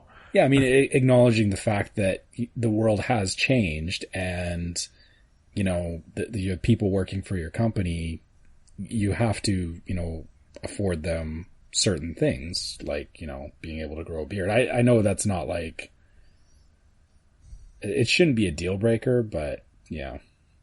Well, I did think it was interesting, and I'm not gonna lie, I didn't know this. So if a cast member wanted to grow their facial hair, they couldn't do it before. So they'd actually have to grow it on vacation. Cause if you grow a beard, you have that stubbly period, and it's not good when you're doing it, but, and then back in the 50s, everybody had to be clean shaven, but I mean, Walt had he had a mustache going on, right? So he should be able to have a mustache at least. I'm surprised that they didn't, allow for the, the Indiana Jones look, as yeah, the gruff, right? That's all those cast members should be able to do that, right? Yeah. Yeah, you're totally right though. There's got to be different rules for different cast members. Like the guy that plays Indy in in the Indiana Jones stunt show probably has to be a little stubbly, right? You don't want that guy to be clean shaven. Yeah. Yeah. I feel that still kind of falls more towards a face character versus this is specifically talking to cast members like the people you meet in the gift shops and stuff like that.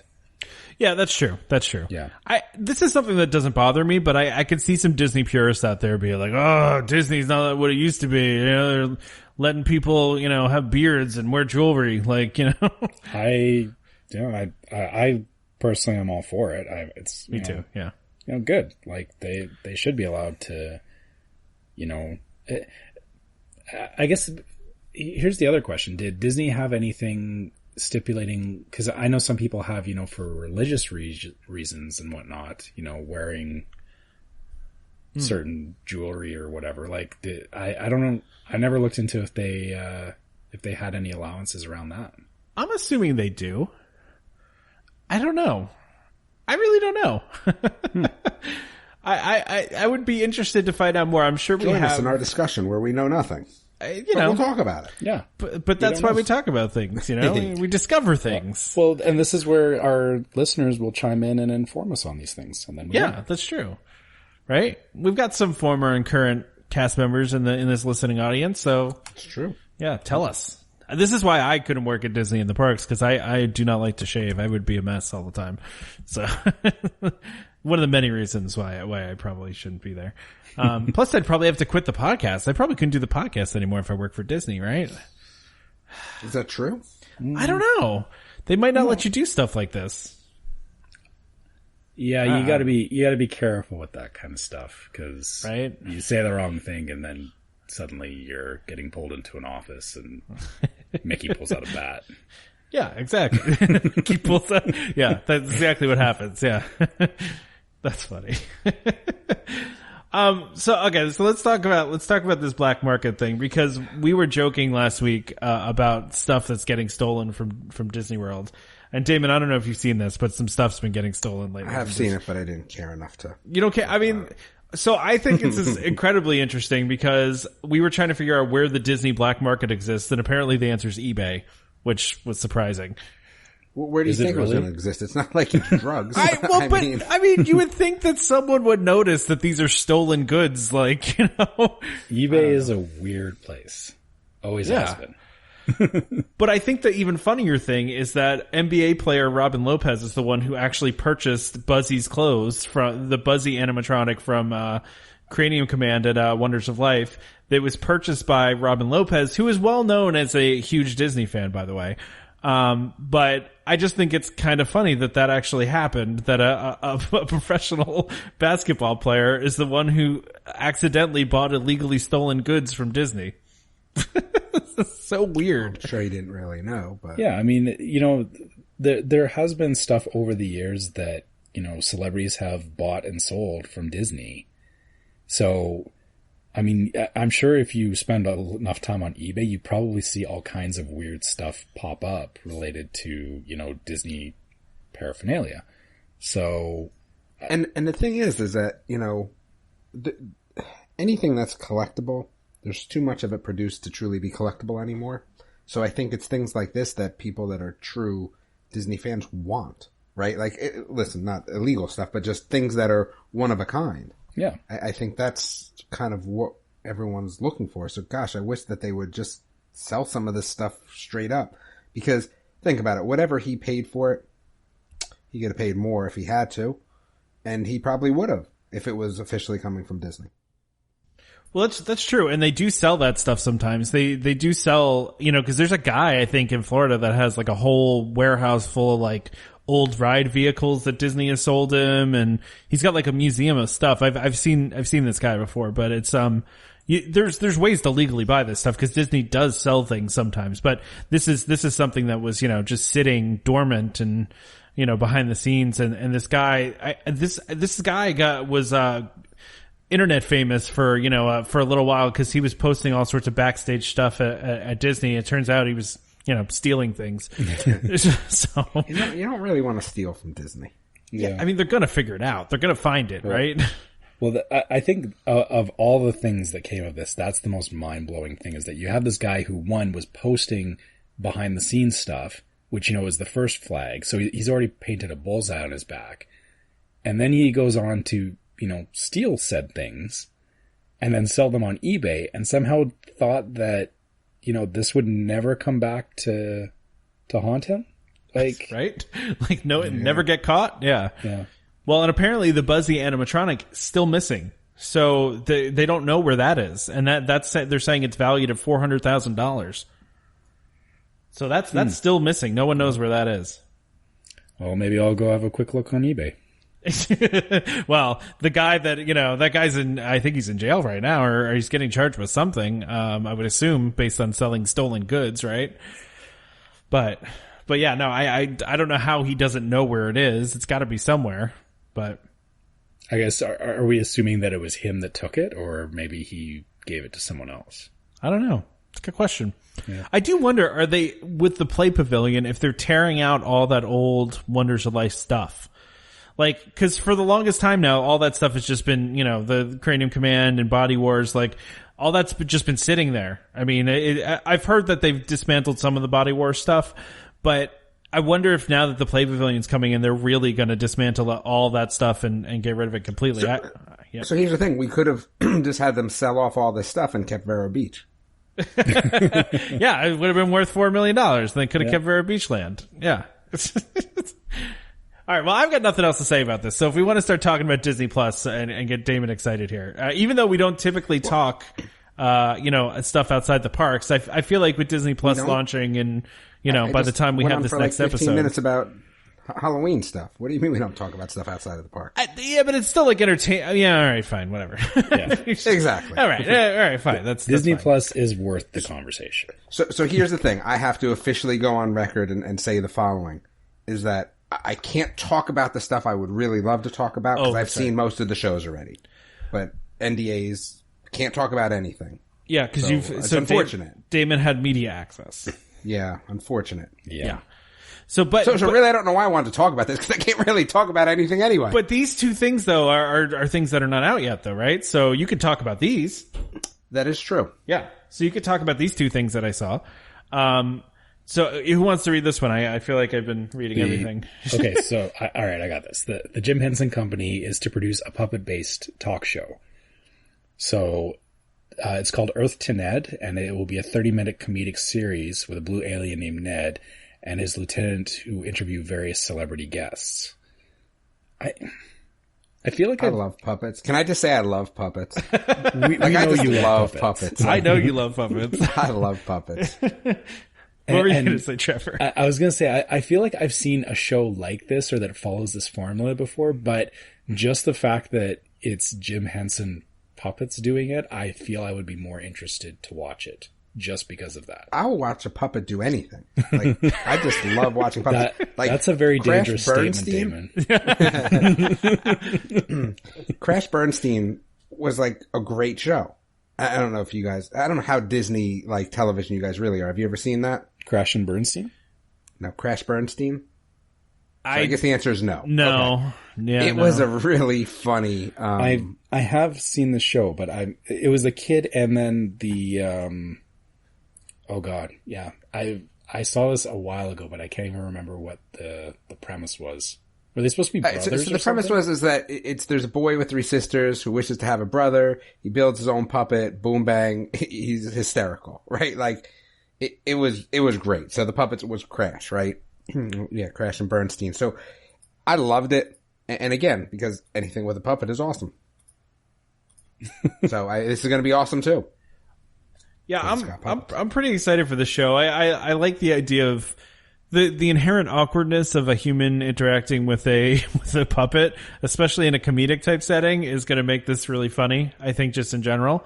I just watched a show, one of those like comedy shows, like where who's the best comedian sort of shows, and there was a dude with a puppet on there that was just phenomenal. Because if a puppet is done well, you're right. It creates all sorts of mischief and mayhem.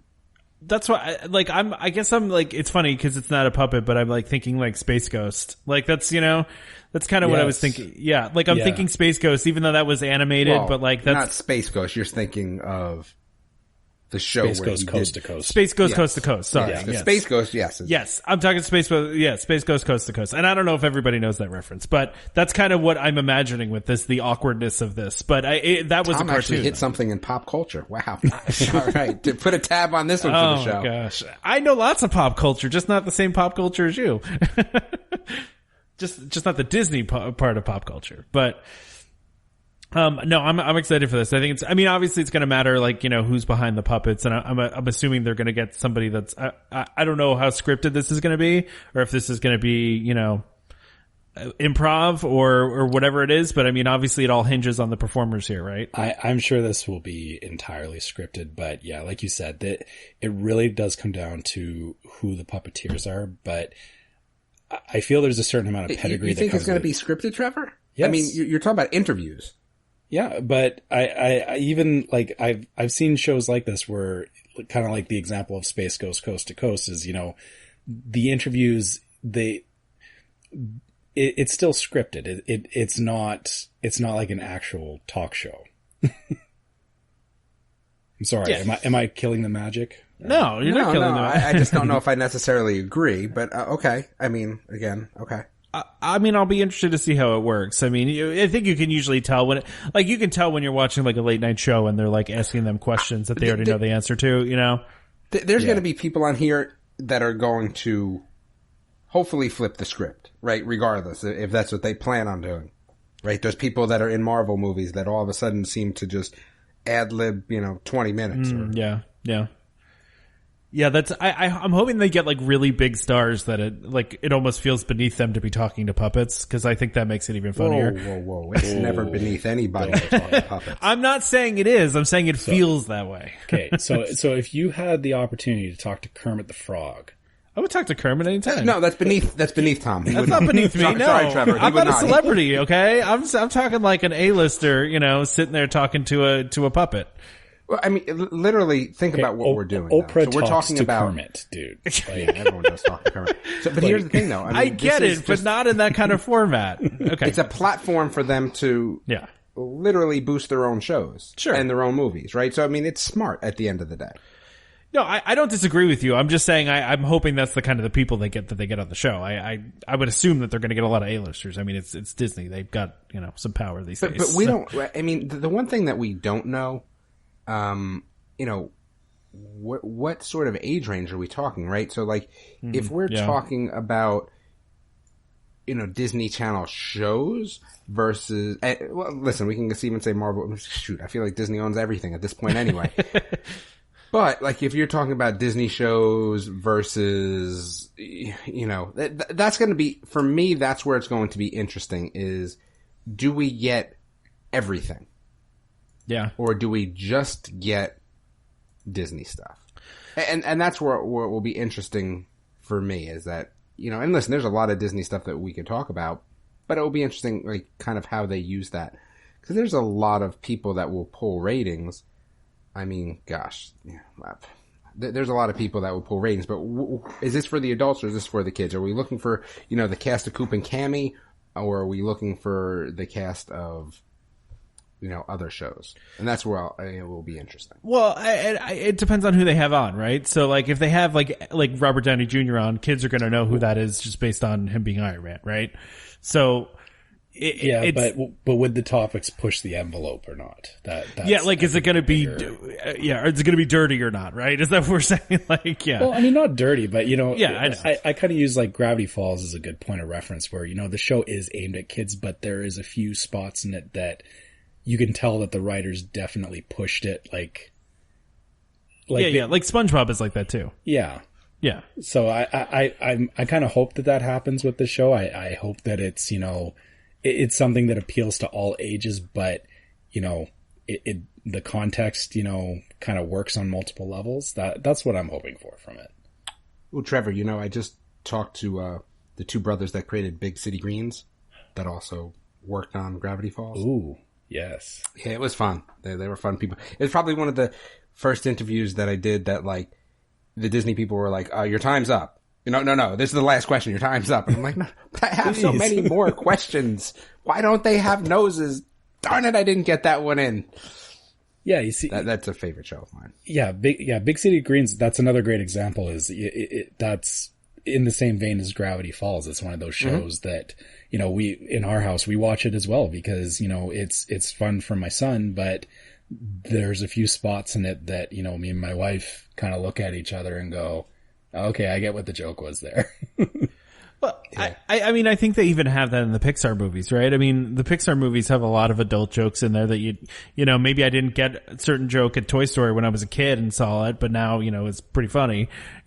Like there's stuff like that in a lot of the things that Disney does. And I would think that this would be no different, Cause even the Muppets have that kind of stuff, right? It will be interesting to see who we get for guests. And I think that will kind of make hopefully it's everything. And again, right, so we have a few different things, like what's the age range, or is there going to be no age range?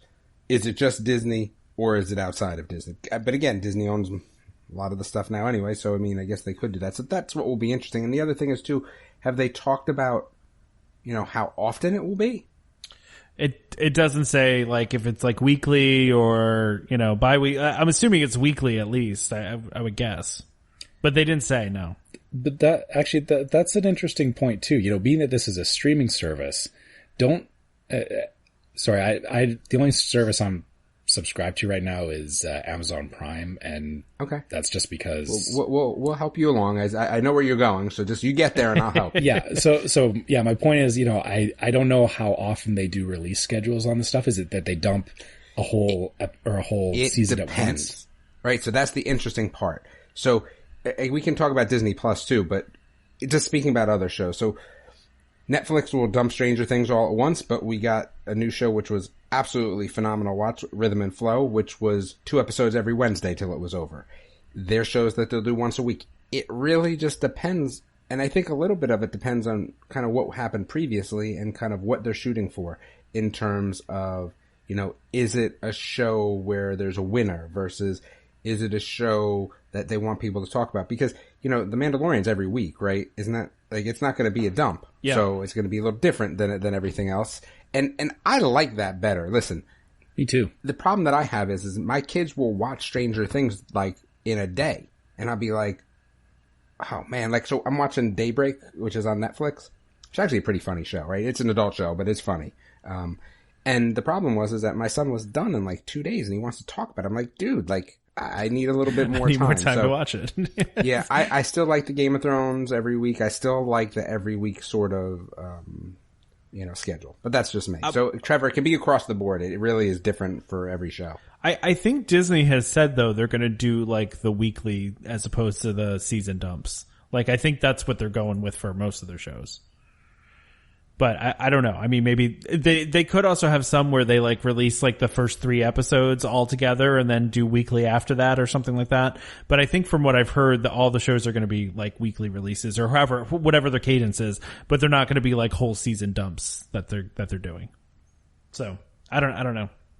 So talk about this Disney trivia show. Yes. Yeah, Disney trivia show.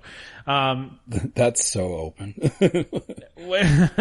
Well, yeah. So there's an open casting call for families that want to do this Disney trivia show. It's a quiz show for Disney Plus. Open casting calls, families of 4. And it says modern families who love Disney and looking for Disney fanatics who visit the parks on a regular basis. So that's interesting because that makes me think there's park stuff and movie stuff. Or does that make you think you're actually going to be doing it at the park? That's actually a good point. It did say, I think I saw it films in California. So last time I checked, there's a park out there. There is. There is one out there. I mean, I don't like it, but you ignore it, is, but it's there. It does exist.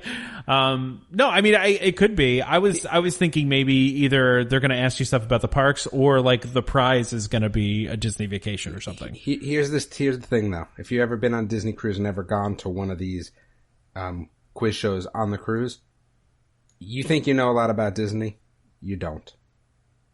They'll do really obscure stuff, or is it just no. There's somebody out there that is going to crush you, and that's the thing. I don't think I know a lot, but there was some questions even about cartoons and stuff. I was like, yeah, I remember that episode, but there's no way I remember that. And there'd be 5 or 6 families that know that answer and already have spit it out before you can even get the whole question out. There's some fanatics out there. There's some fanatics. That's all I'm saying. I mean, and I wouldn't want to go in the show and make a fool of myself. That's all. Do you think the show's going to be filled with those fanatic type people though, or is it just going to be regular families? I would think it would just be more regular families than the people that know everything. I think they want the fanatics because you want those people that have that crazy. Have you ever played, what was the Disney Quizney? I haven't played that. I mean, you told me about it and I saw it on Disney Channel or wherever it was. Okay. But I never got to play it. If you've ever played one of those, it was unreal, some of the questions. There's just no way. That last hard question where it knocks out everybody. It's tough. I have played Disney Trivial Pursuit before, and that was pretty good. That doesn't count. That's easy. What? That's trivia. No, that's easy. That's trivia. What are you talking about? Yeah, I don't know. I think it's interesting. I mean, I can't see myself ever applying for a show like this. Now, my best friend would be a ringer. He knows literally. I mean, he destroys everybody at trivia all the time. So he'd probably be pretty good at this. But like you said, there's other people out there. What's interesting is, though, again, if what you put here is to be believed, right? You're going to be competing for a one-of-a-kind prize and become the first Disney quiz champion. So this is not going to be like you get on it, there's a winner for that episode. This seems like it's going to be a playoff. Yeah, like maybe like a tournament that goes over a whole season, right? Maybe. And maybe the prize is like the Cinderella suite or something. I mean, I guess something like that. Yeah. Is that really one of a kind though? I mean, people stay there all the time, right? It's pretty one of a kind. It's old news now. Like that's still pretty exclusive. No, it is. It's still something you can only do there, right? So I'm trying to think what else they could even do. Yeah, I don't know. I'm thinking about this, and it's like, I feel like one of a kind prize could just be a trophy. That's true too. But if you're doing a whole tournament, then you would hope it's more than that. Sorry, go ahead. Go ahead, Trevor. I was just going to say, I feel like, I get what you're saying, Damon, that, you need a whole family of Disney fanatics. And I feel like if I was going on a show like this by myself, I could do well at it. But we don't know the way it is, right? Because there's the shows where anyone can answer. There's Family Feud style, right? There's a whole bunch of different styles that could be involved here. Or if it's, I guess do they have the physical challenges as well? That's what I was, it's funny you said that. That's exactly what I was thinking. Like, it is just makes me feel like Double Dare for whatever reason. I don't know why.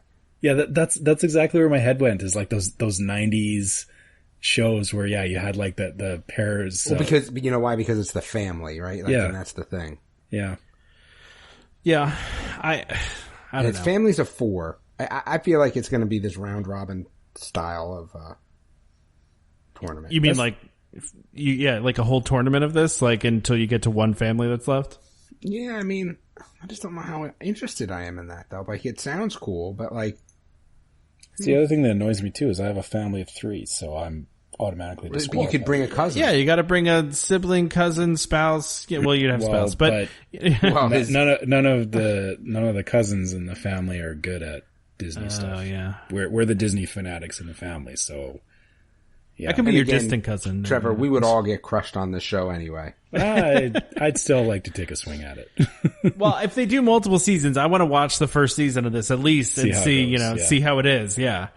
Cause I like to, I'll watch Jeopardy sometimes and get like 2 answers right. I watched Teen Jeopardy. I was killing it at Teen Jeopardy. This is like Disney Survivor though. Oh yeah. Yeah, for sure. Now that would be a show I would watch. So along with Haunted River Country, an overnight Disney Survivor show. Like, or what's the one where you have to like, you have to like get to a place. What the heck is that one again? Amazing Race? Disney Amazing Race. What, like they shut you into Magic Kingdom for the night? You need to figure out a way to get to Epcot? Like, yeah, pretty much. Yeah. Well, okay. I guess. Or Survivor. Get there without getting attacked by wild animals. Disney Survivor. You have to stay in the park. None of the shops are open. You have to eat like old popcorn from the parade. Right? Like, you have to live off of the cupcakes at the confectionery. Yeah, but only ones that like you can. They take you out of the park during the normal hours, so you have to go. You get to go in after normal hours, where everything's locked up.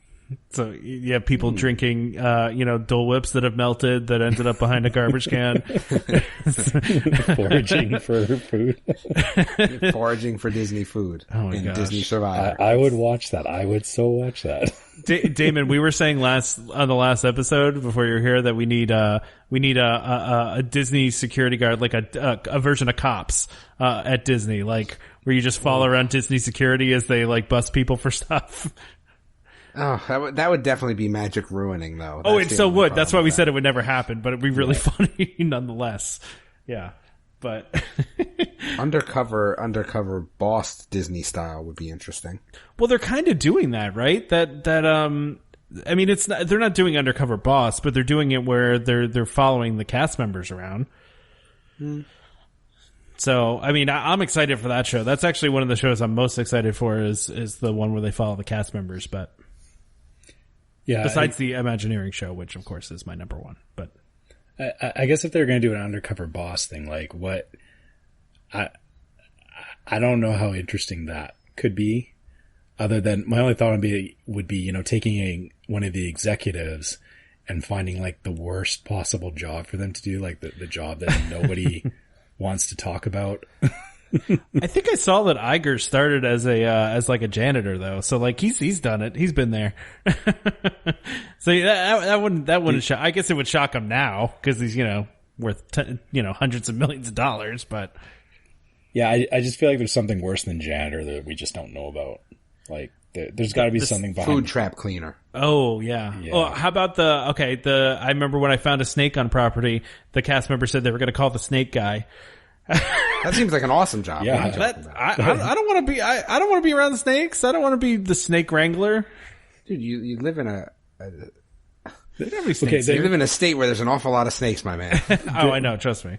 I saw there's a show on now about guys getting bit by venomous animals. So I saw that show too, and I was like, I would never do that, but I really want to watch that. Yeah, it looks horrifying, but I'm curious. I'm going to watch for sure, without a doubt. I was just thinking one of the events for the Survivor thing could be, going down the zip line that the Tinkerbell goes down. There should be like a Nathan's hot dog Disney style. What do you mean? Oh, like an eating contest? Could you eat? Oh my goodness, that would be a show I'd watch. Man, there's so many ideas here. This is we're basically giving Disney populating Plus, their new service. Disney Plus has got a couple of years worth of content all of a sudden. They don't even need to come up with anything else. They just listen to this show and then they know everything they're going to, do for the next couple of years. Yeah, exactly. All right, we're wrapping up. Yeah, Trevor, I'm stealing this one, Trevor. Yeah, this is when we get punchy at the end. I'm stealing this one because I don't normally get to wrap up. Whoa. Okay. Whoa. Yeah. Special treat for all the listeners. Damon's closing. Yeah, that is a special treat. It's so I can prove that I was here till the end, really. That's good, more yeah. What it's about. Yeah. All right, so you can email us at welcomehomepodcast@gmail.com. We get some great emails. We're always looking for emails, but the thing is, if you'd like to email us, but it's really for all of us, you can use the Facebook group. That's really why I wanted to come on, because I'm pushing the Facebook group. I think the Facebook group is in a lot of ways replaced the email. We got a lot more questions and stuff on Facebook group instead of the email, so. I would agree. And again, while our numbers are at 350 or whatever the case may be, I'm looking to get those numbers boosted. So the group is Welcome Home DVC members, because Tom won't let us actually change the name. We tried. I was thinking Welcome Home Community. How's that sound? Anyway, so Tom won't let us change the name. So that's what it is. No one's come up with a better name yet. So come up with a better name. I'll change it.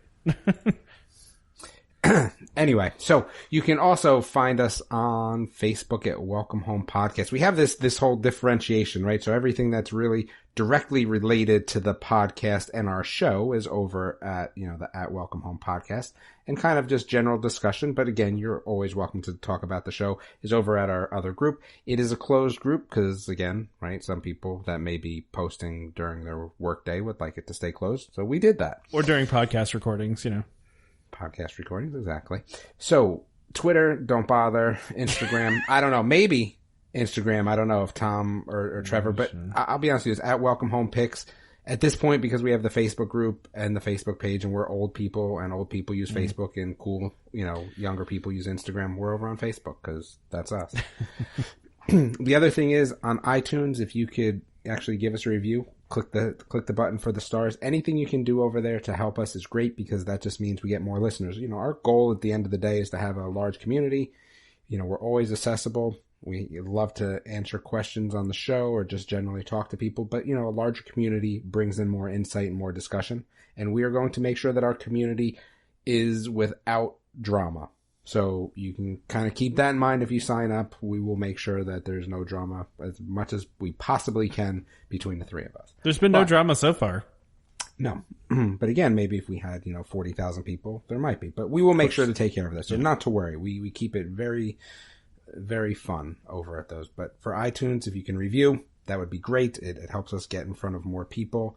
And that's always a good thing. If you want to talk poorly about me on, reviews on iTunes or Tom, or I don't think anyone's ever talked poorly about Trevor because, he's the golden child. But if you want to talk poorly about me and Tom, that's fine. Everybody loves Trevor. But give us 5 stars and then talk bad about us. That actually is better for us. Because again, if you want to talk bad about Tom, don't penalize me and Trevor. If you want to talk bad about me, don't penalize Tom and Trevor. That's not fair either. So give us 5 stars and then talk all you want about us. Yeah, that works too.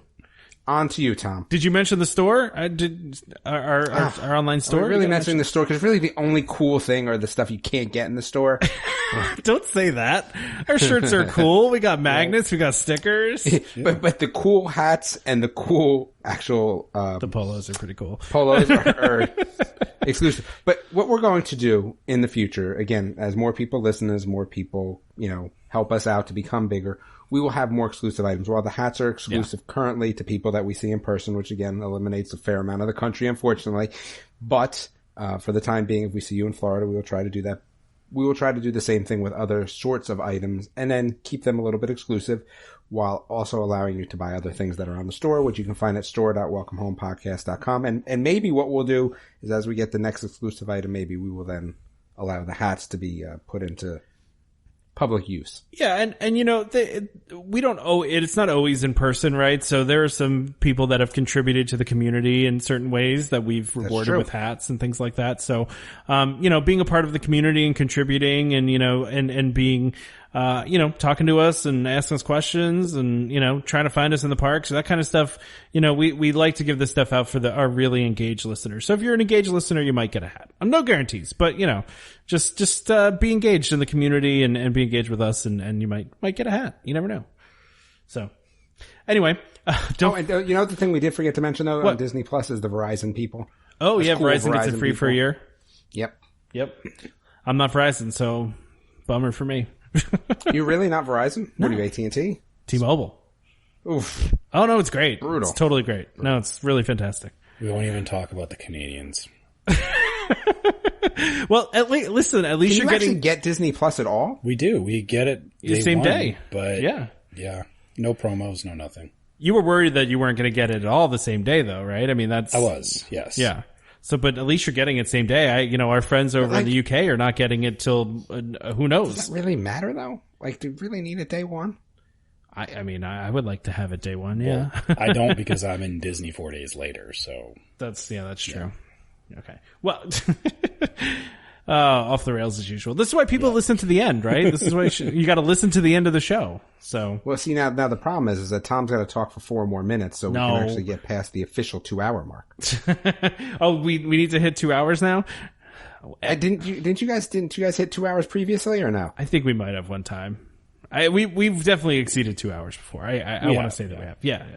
Yeah. But it was like a D23 show. I think our D23 show, we maybe went over 2 hours, but I don't know. Maybe.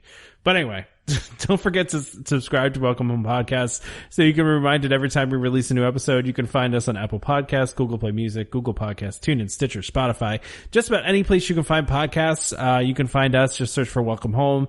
And of course, look for the one that says DVC and Disney, cause there are other Welcome Homes that are, Tom's going to get them on the show though. Yeah. You want me to book them on the show, right?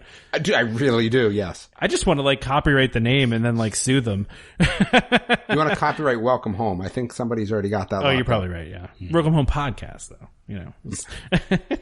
Anyway, Welcome Home Podcast. A reminder to our listeners, Welcome Home Podcast is for entertainment only. We're not employed by the Walt Disney Company, and all opinions we express on their show are our own. So please talk to your DVC representative, a cast member for more information about anything we talked about today.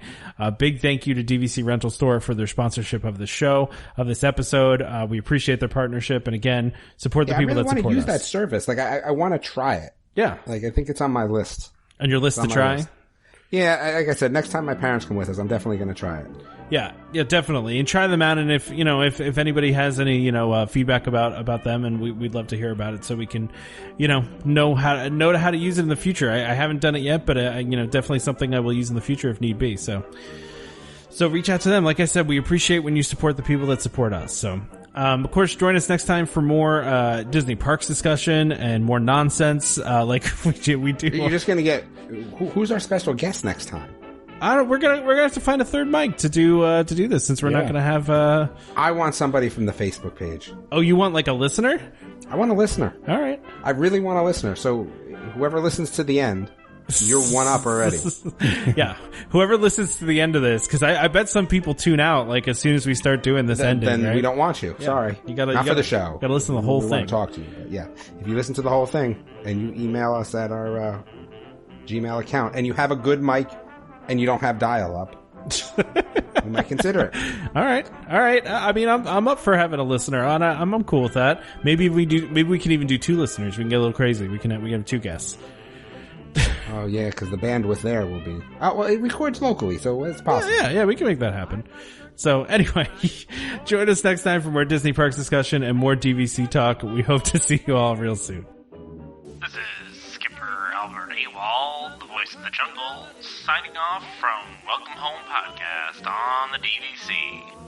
We do a huddle when we hit a chair. How she can cuddle is no man's affair.